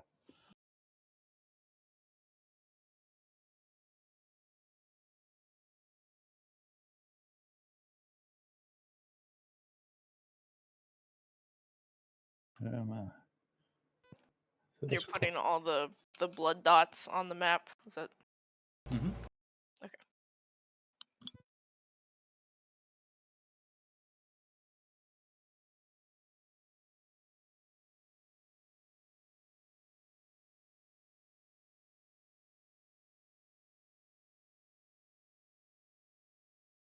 Also, for the sake of transparency, not all of you know me very well, but I spent the majority of my life in the Shadowfell, and I have some concerns on what seeing the Shatterkai Shadow Dancers working with whatever force this is might mean for me and my continued role in this group.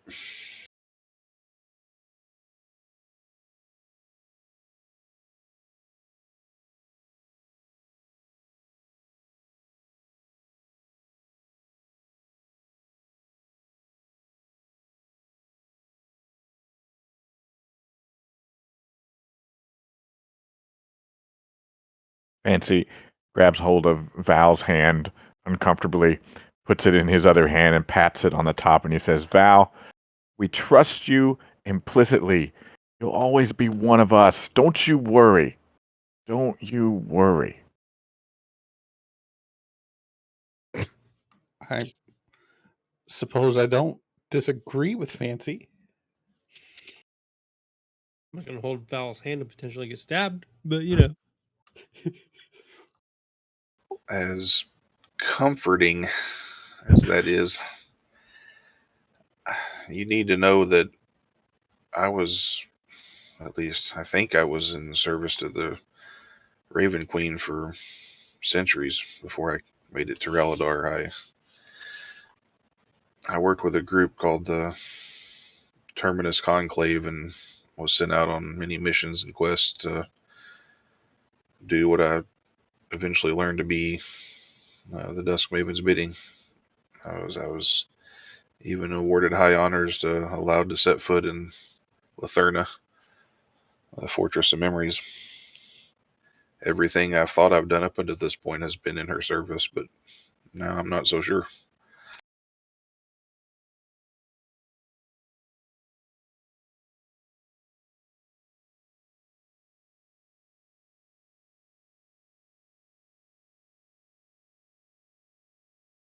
What were these lines on the map again? That's what the map actually is. Oh, okay, okay. So it's like a weird sideways slice. That's the actual map, is what's bounded by the lines, and then the circles are the dots. Or the blood dots.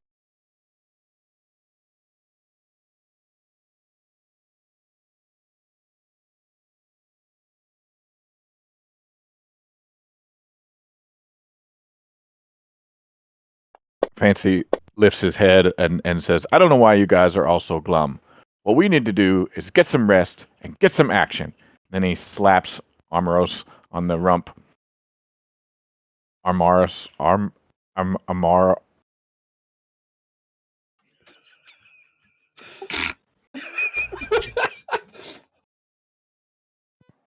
Go to sleep, George.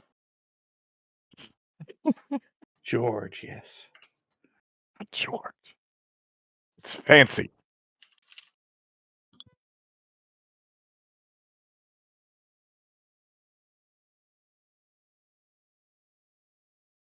And what were you looking for history wise, Weldon? The Tainted Isles. I am traveled, and personally, I don't know anything about the Tainted Isles, but I think my character would know something of geography.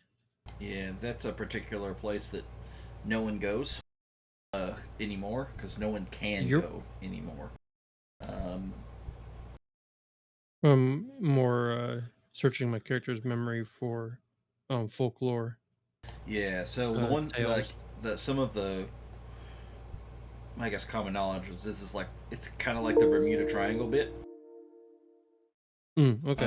where like a lot of people and things go there and never come back, and like there's a bunch of what they're in Kavor, the nearby country. Um, there is a giant like common organization that comes from tidbits from all over the world that have kind of joined this volunteer organization. So to study the Tainted Isles, and what is known is that there was some kind of astral artifact that actually came from the astral sea, which is kind of like the temporal place between planes of existence, between worlds. And it landed on in the middle of those islands and started turning everything uh, and corrupting it, and not necessarily evil, but just kind of destroying it, changing it to something, terraforming it almost. And it's part of what they are studying.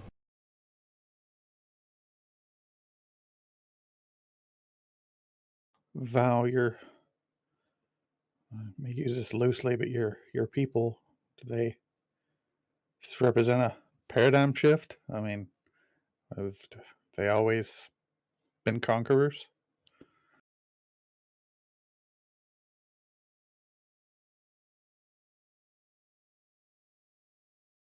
Uh, you just need to appreciate the fact that how loosely associated every one of my kind is. There's not much unity and not much forthcoming with purpose, even down to the individual. A lot of us work in the dark, not only um, materialistically, but also mentally. So this is definitely a change. I mean, they're operating with such zeal now. And I'm assuming you mentioned this. If you didn't know, backtrack it. But the he, is there a big he to the her in your culture? No, that's something new. A he to the her. At that, Drad, I want to make a history check or whatever kind of check. I want to try to see if I can associate somebody with that could be that he. What would I Okay. roll?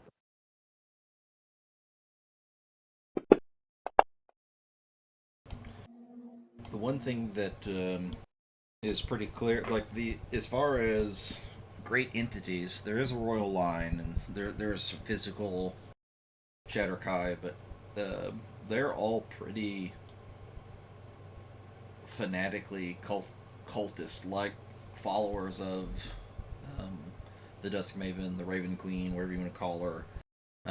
They're the original god, the god of darkness, who they all still hold in some level of reverence at the least, is Shar, one of the original two gods. Um, and in that vein, um, Shar has long left the Shadowfell, even though she created it and was her original home, and the Raven Queen has ruled it ever since. And the one thing that the Shadowkai do have in common, almost as a whole, is their faith in the Raven Queen. As far as organizational, they're always like these little segments and like little organizations, but most of them are all cultural or theologically connected to the Raven Queen in some way. And so there are only two major gods. The only two prominent figures in all their shared history are women. And there's no he. Okay, so Fancy tries to explain that to the group. That there's no historic, or there seems to be no historic evidence for a he for Shadowkai, and that this is maybe a new threat.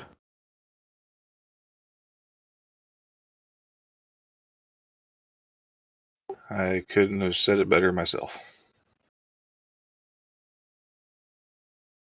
Fancy sounds so much more reasonable when he's half asleep.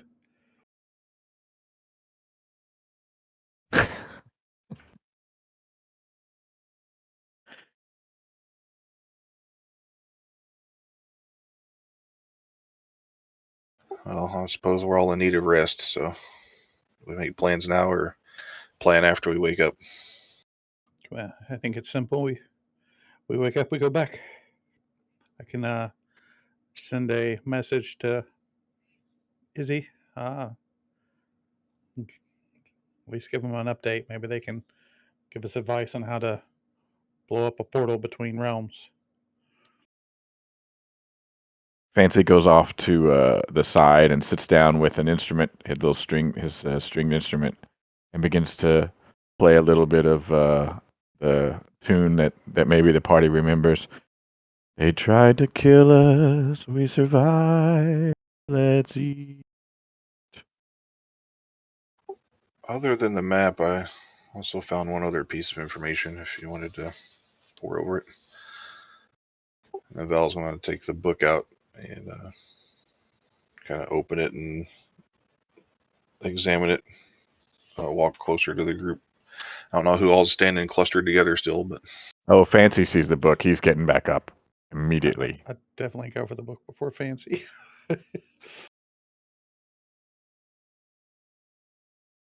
It is written in a variant of Elvish, which is one.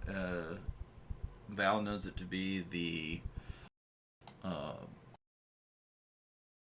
the native language of the Shatterkai. It's like it'd be like a dialect of Elvish, so anyone that can read Elvish could read it. It would just kind of read a little weird. It'd be like reading Shakespeare versus reading a current novel, right? It'd be off-putting in the way that it reads.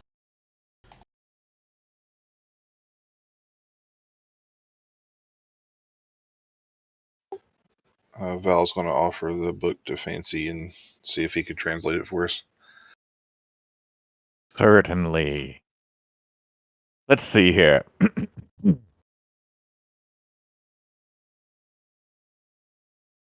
Is this what it says, basically? If you can read it.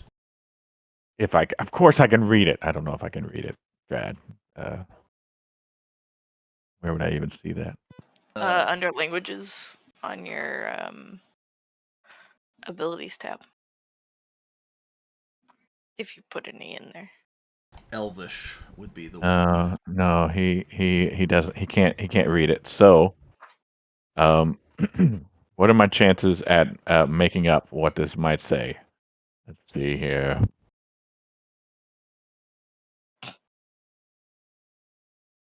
Oh, fine. I can't read it. This is garbage.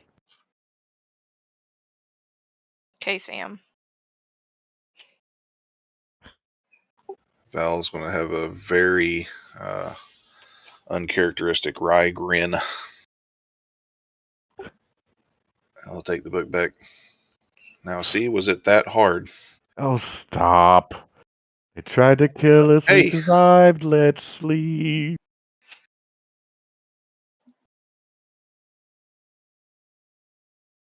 As far as I know, Dagon and Val are the only two that know Elvish.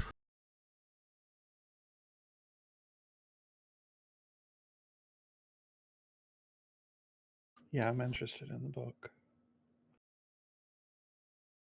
But what does it say? Mm-hmm. I'm just skimming it right now. I do see mentions of Palor. Little of this is summary. I obviously didn't write the whole bit of the book, but this summarizes different portions of the book. Well, you're really ruining my immersion if you didn't write a whole 300-page book, Drad. Now, let's come on. I looked to Val. I was like, you have an affinity for sun gods? This is the first I'm hearing about this. This is interesting. Radiant eclipse.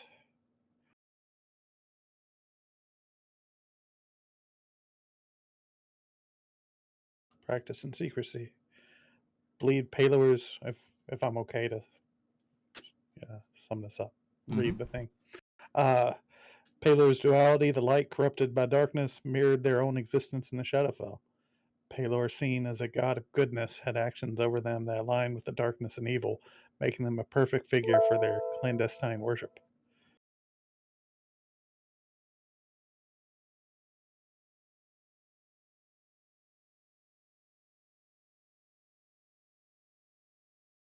I believe the true power and enlightenment came from embracing both aspects, acknowledging that even the brightest light could cast the darkest shadow.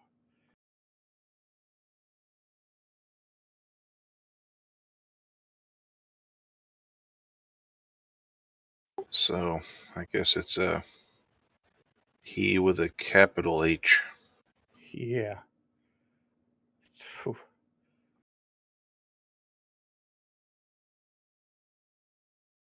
Okay, I'm gonna say a little bit from what Dagan knows, but it gets to a little bit where I'm not sure.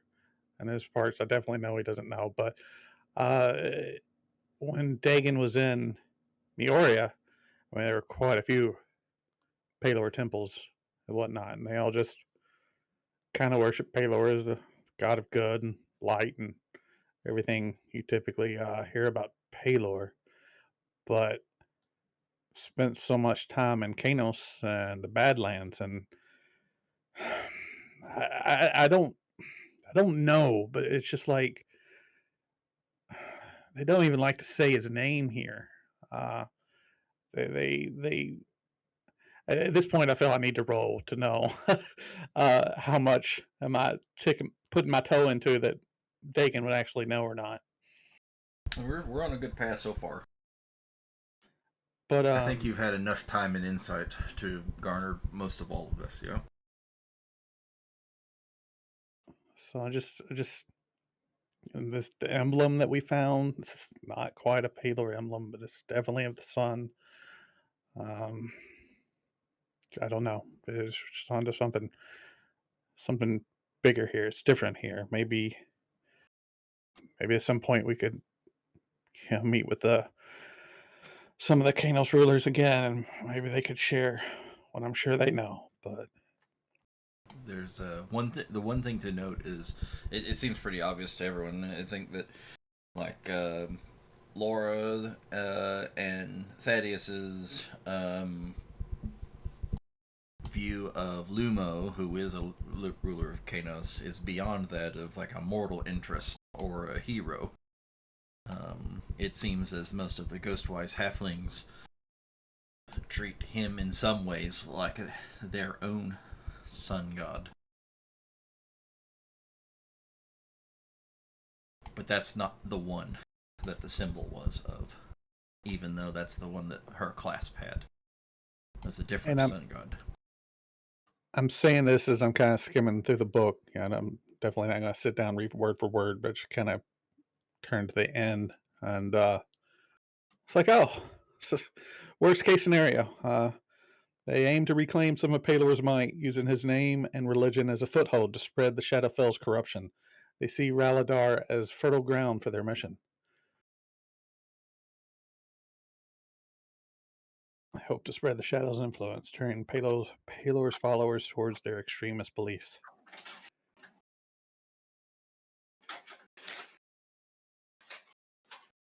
And this, I guess, bigger portal, like, oh, there's a lot of Palor worshippers in Meora, right? I mean, it's like... There's a lot of Palor worshippers everywhere. Which, yeah. if you will roll a religion... If everyone... I think at this point everyone can roll a religion check to see. Religion.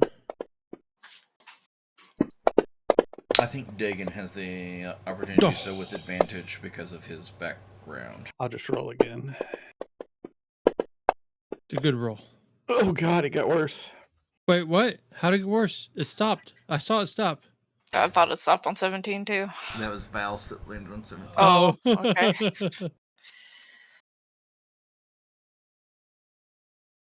Okay. Armoros, Val, Fancy. I think that you would have enough insight to know, and maybe enough knowledge in these kind of in the matters of like the way the religion is perceived in the populace. Yeah, Palor is the number one god in all of Ralidar.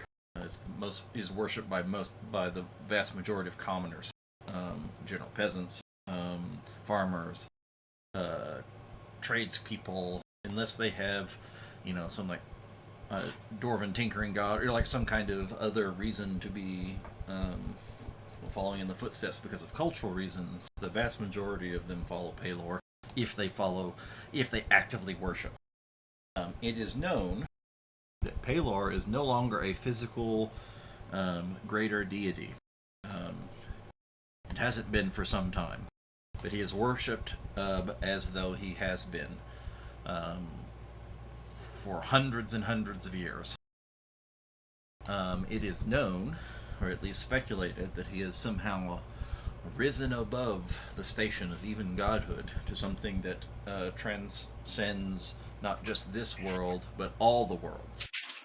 And yet, people know of Ao, who is the cosmic balance, the overdeity, the one that keeps all of the different ethoses and pathoses, pillars in alignment.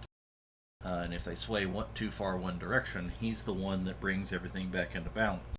And so those supreme deities, these things that are no longer manifestations of real things with real power, that have avatars in reality, they're above that. All the gods of Ralidar are like they walk the earth, so to speak, from time to time. They're real. They may live in their own pocket planes or dimensions that they can control, but in some sense they're immortal, but they're mortal in both their emotions and their reactions and how they interact with things in the same tangible, real sense.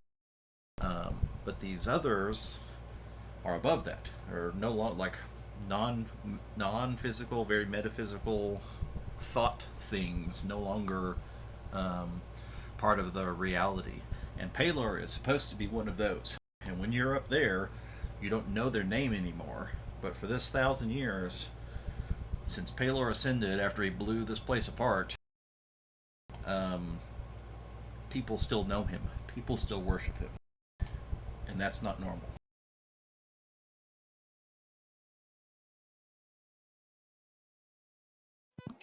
I'll never understand why people use their religion to spread murder and mayhem.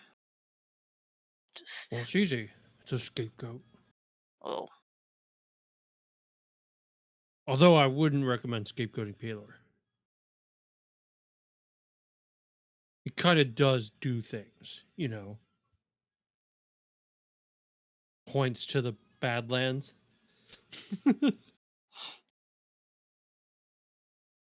just kind of give a big sigh and, I don't know, not exactly humankind, but just small minds.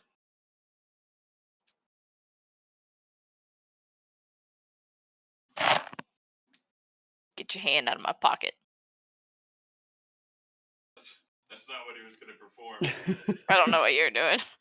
He was gonna, You're muted. I was like, I thought it was unmuted. Am I okay now? Yeah. Yeah. So Fancy, everything's just way too serious, and Fancy just needing to like be the center of attention again for a moment, like tries to do some kind of little musical flourish as he's pulling out the what is that little thing that we got? The alchemy jug that makes a drink, and he's like, "Let's all have a sip of this, the finest brandy, whatever, you know."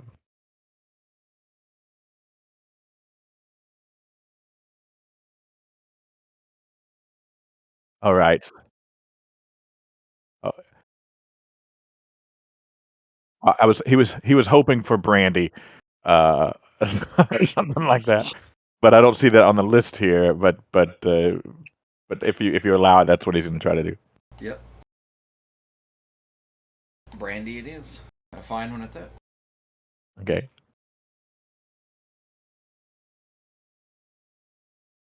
Well, I suppose even Dagon's not going to turn down some fine brandy at the end of the night. Brandy. The plot thickened. I suppose. Can you even appreciate the level of deception it would take for someone to pull that off if it's not actually even the deity himself?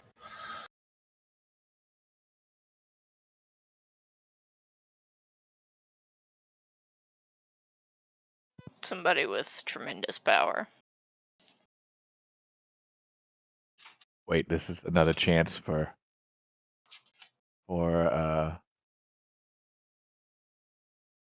Fancy.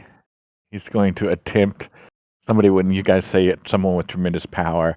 He's going to attempt to in the most demonic, overarching bad guy, power overwhelming kind of voice booming across the room, and then he just turns it into like giggles, as if it like this is not a serious matter.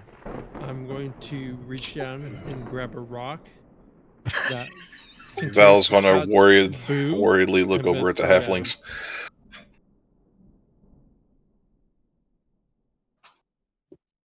So now Fancy has a rock that constantly shouts boo at him. Oh no! Yeah. What about my stealth checks? Boo! You got a boo rock coming right at you. That was a good performance. Maybe we should keep it down. It's late and we have a lot of traumatized halflings here.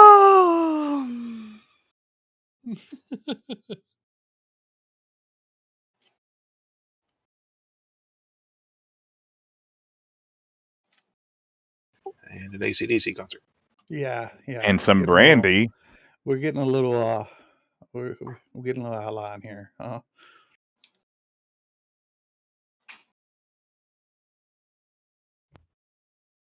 So perhaps we should sleep on it. I think I'm going to use one of these messaging things and give an update, and maybe we can get some assistance. Or if we don't make it, then they know where to go to clean up.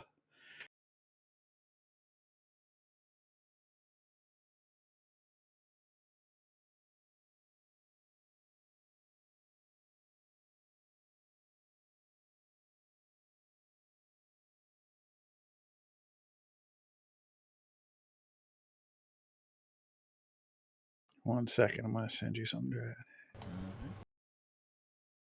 Would we like to discuss anything further before starting our rotations? Mm, Well, with everything going into music playing and rock singing, Ooh-ing. and I just kind of I figure we probably said our piece. We'll pick it up back in the morning.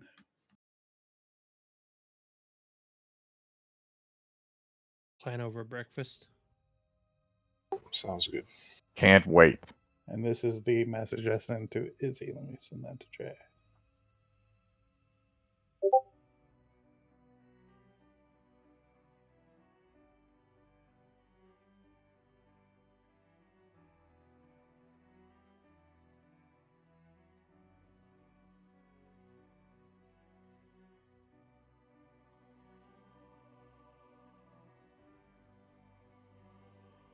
And I'll take first watch again, but I do just want to just do a casual look over the halflings and maybe if they need any more food from us or if there's anything we can do. I'm not too pushy about it because I know they're in a sensitive state.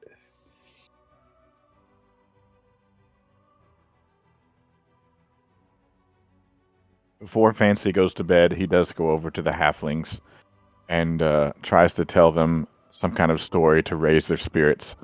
But he's got like the wrong audience in mind, and he's like treating them all like children. Gather round, gather round. Halflings love it when you do that, by the way.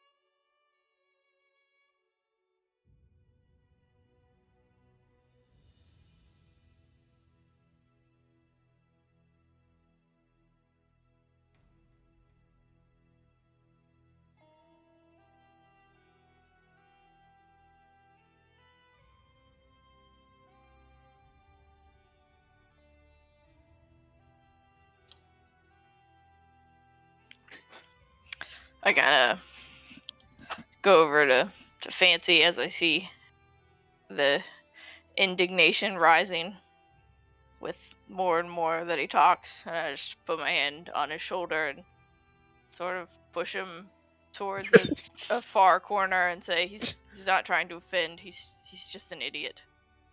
What? Come on. This was a great story. It was the one about the giant and the 3 ogres. No? Go to bed. Fine. Fine. I think we should all go to bed. After I tinker with my turret.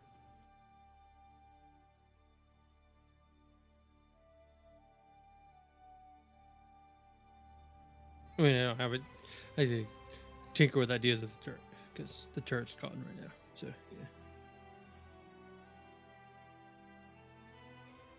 yeah.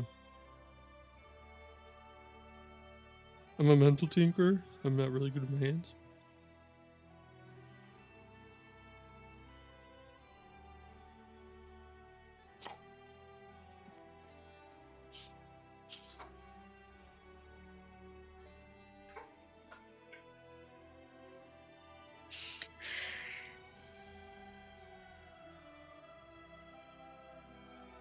Alright, Thaddeus is gonna come over to everyone before, as you're all trying to get ready for watches. Says,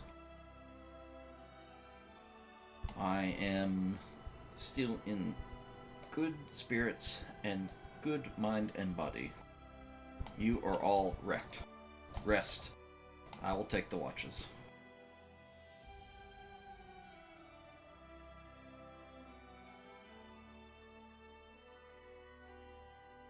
Gladly accepted. Before I at least tell Val, but I guess whoever is around me that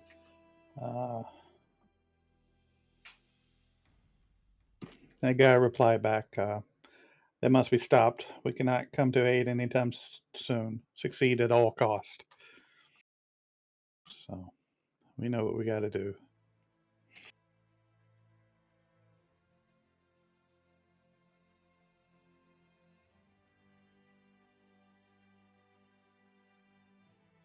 Val's on the ground at the halflings and everyone. All costs just seems like such a pitiful thing when it's just ink on paper, huh?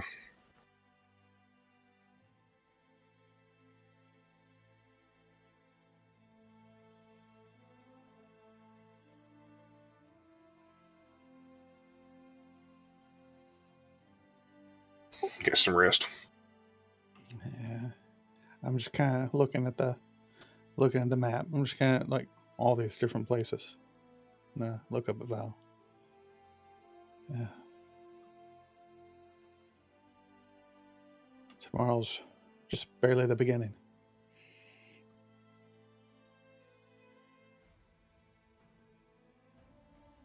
One insurmountable odd at a time.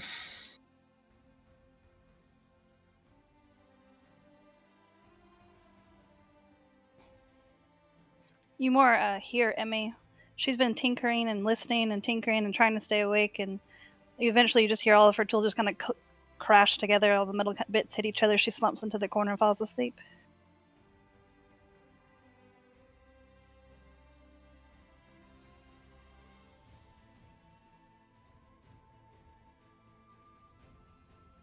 Rest well, good friends.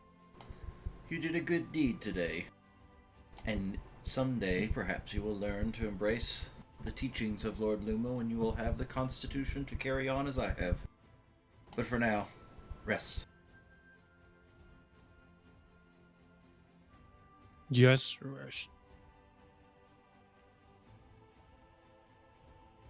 I do again lean over to Val. Maybe as everyone else is falling asleep, but I'm like, you did really good today, man.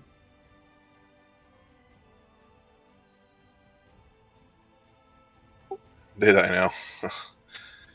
Well, if I'd done a little better, maybe we would have had a few more halflings to take care of.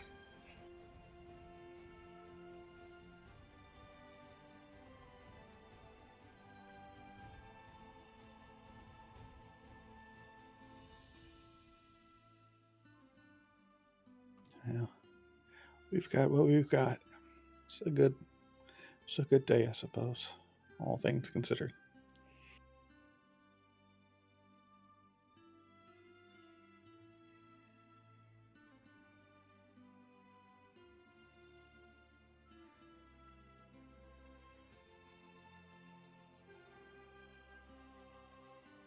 And I suppose. Oh, fancy. Well, before that happens, I suppose Dagon just falls asleep. Says a little prayer to Mistra.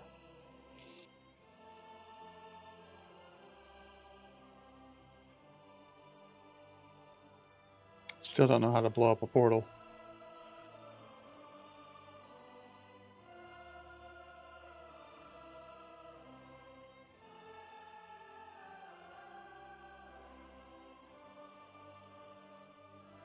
Alright, so everyone takes a rest and awake. Not quite refreshed. I mean, fit and healthy, but it was a long day, haggard, so eyes are slow to open, and it's a little somber tone with the what you know befalls you later in this day. But nonetheless, you're all awake, rested, mechanically speaking, and ready to set forth. I'd like to ask Laura if she knew of another way to get in and out of there besides the way we took.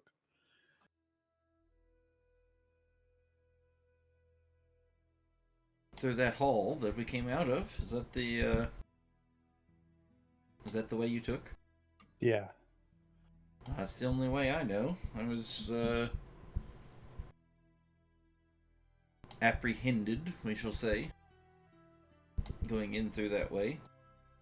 Although things weren't as I perceived them. And perhaps this creature you talked about was why.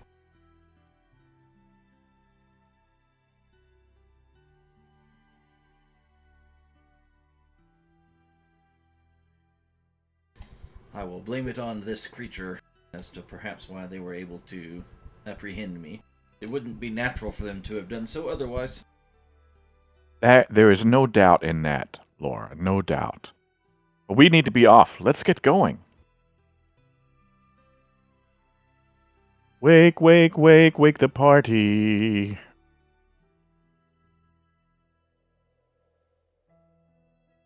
As much as it pains me to say it, Fancy is right. And awake. Kind of plan on the way, I guess, but it's pretty straightforward. Only one way in that we know of. You see Laura a little bit conflicted, still looking at the meager state of the other halflings.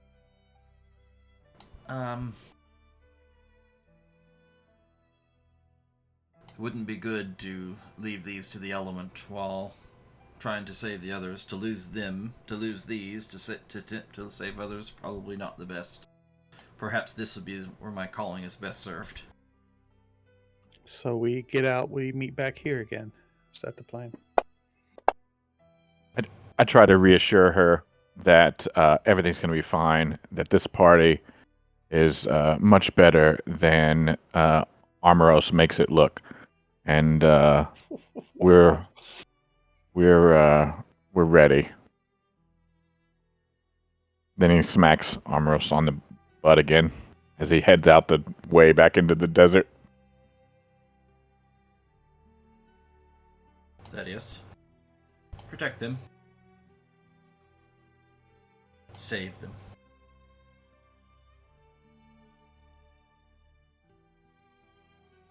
And then Thaddeus just kind of like puts a fist over his heart. By the light of Lord Lumo, it shall be so. And he ducks out.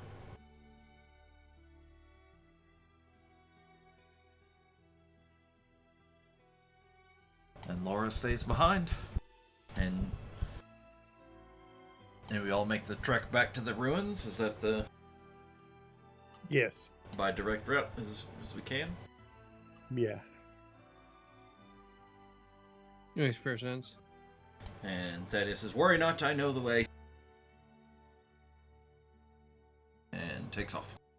Yeah, so we get ready to run, everybody. We know the drill. Cardio. Fancy singing some kind of version of doo-wah ditty as we're marching along. Stealth, Fancy. A lot of creatures out here. Oh yeah, yeah. One day, I promise you, we're making our way back to Kanos when it's safe. We'll let you sing your little heart out.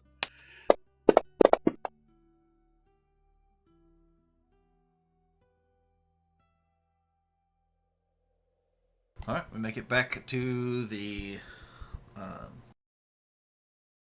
ancient ruins. About 2 hours into the journey, as they're refreshed enough to be purpose-driven and direct all the way straight back to the ruins. You do not need to take very many even weaves across the desert. Thaddeus is pretty confident in both where he's going, but also that you're not currently being hunted.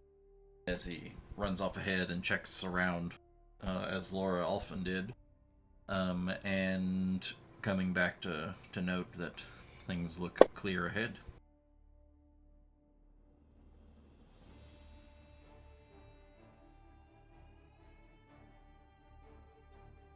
And so we make it back to the ruins 2 hours after dawn. A little more than 2 hours after dawn, because you gotta get up and get around. Oh, yes. Right, Charters. And so how do we wish to proceed once we're back at the main ruins? So if we pass without a trace to try to make it through that damn room again. Maybe it'll be the last time we have to go through it. Going in anyway. Alright.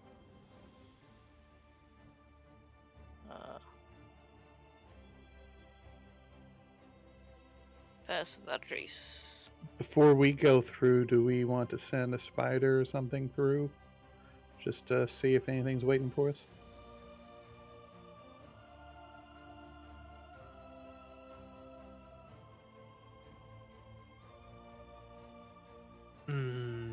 Probably not the best idea. I think Val should take us in under the guise of prisoners. If you think that would work. Doesn't seem like a very viable story. I mean, the fact. I think we're gonna path have of to consider that they're gonna be on high alert, right? With the missing prisoner that we rescued. And the dozen or so corpses of less troops that never came back in. If they know they're not there. Well, also, they're probably going to be tired if they've been on high alert for the last some number of hours. I think we have the advantage.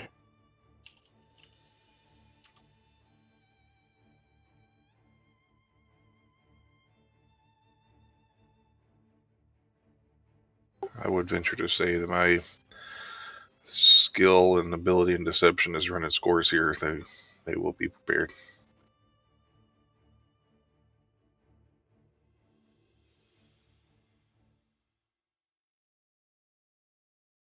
Yeah, because they know this guy. They know someone left with Laura. They know what it looks like. They know they never made it to the next room. So Come on, Army. Pats him on the butt. And starts to sneak down towards the Hall of Echoes. I'm gonna start patting you on the back of your head next time you do that.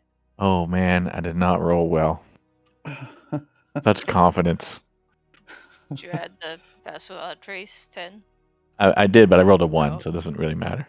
The ones aren't auto failures on skill checks. Okay. Only on if we do a group skill check where it's not like one roll is actually a success or fail, it's the group as a whole. They count differently there. And attacks are auto success or auto failures with 1s or 20s. But at skills, it's the number is the number on both sides. So like a natural 20 doesn't mean that you can miraculously do something that you couldn't actually do, sort of thing.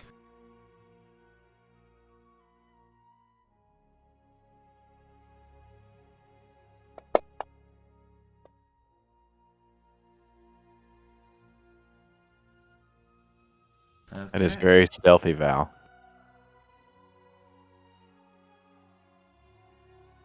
Jeez. Yeah! Nice.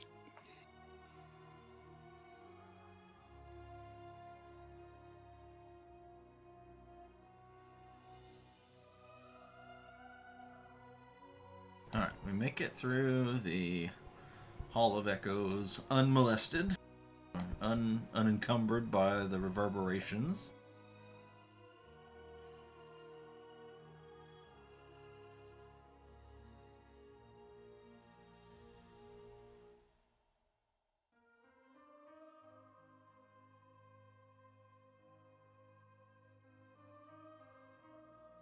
Hey, can you do that little trick where you light up my sword?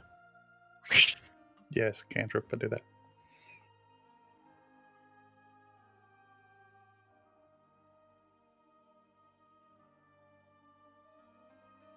It's really unfair that my creators deemed it so that I couldn't see in the dark, but let you guys see in the dark. Ridiculous. I can't see in the dark. I've just got fancy goggles. And do we want to send Val ahead a little bit?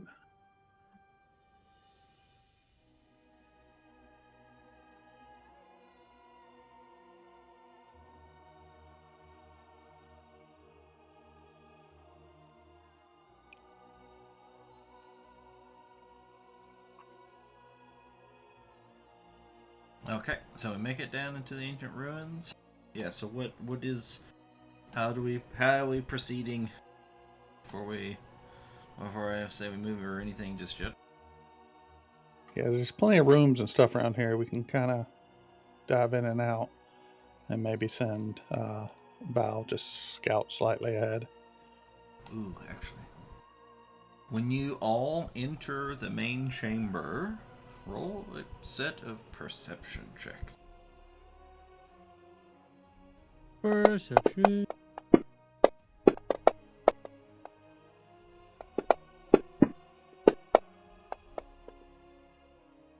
You want each of us to do 2, or you want to all set as all of us? As the set? Sorry, yes, just yeah, the group Okay. as a group, everyone do perception.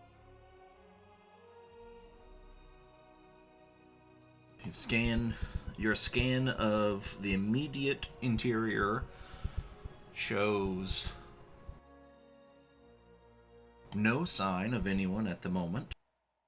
And then you start to creep forward and you think, wait a minute, no sign. Literally no sign. Yeah, what about the bodies that were left? They are gone.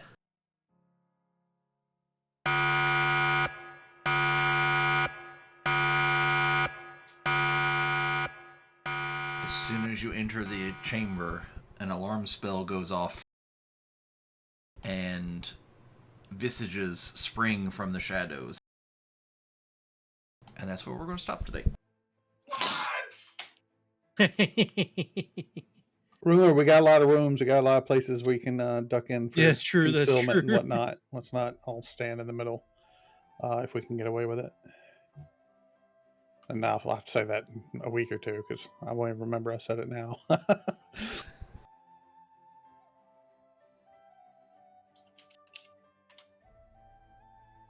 It's ancient ruins. How many times are we getting ambushed in this spot? Last time, I hope. This exact spot. Oh. Oh well, they bring the fight to us. That's what we want. Yeah, Come on, yeah, thanks for yeah. walking. Just come here and let us kill you, and all the other rooms will be clear. No, it won't. So hopefully, it's not 4 combat encounters. Oh, this they day. will be clear. That's You gonna inevitable. burn them the fuck down. Well, there might be corpses still there, but it'll be clear of living enemies.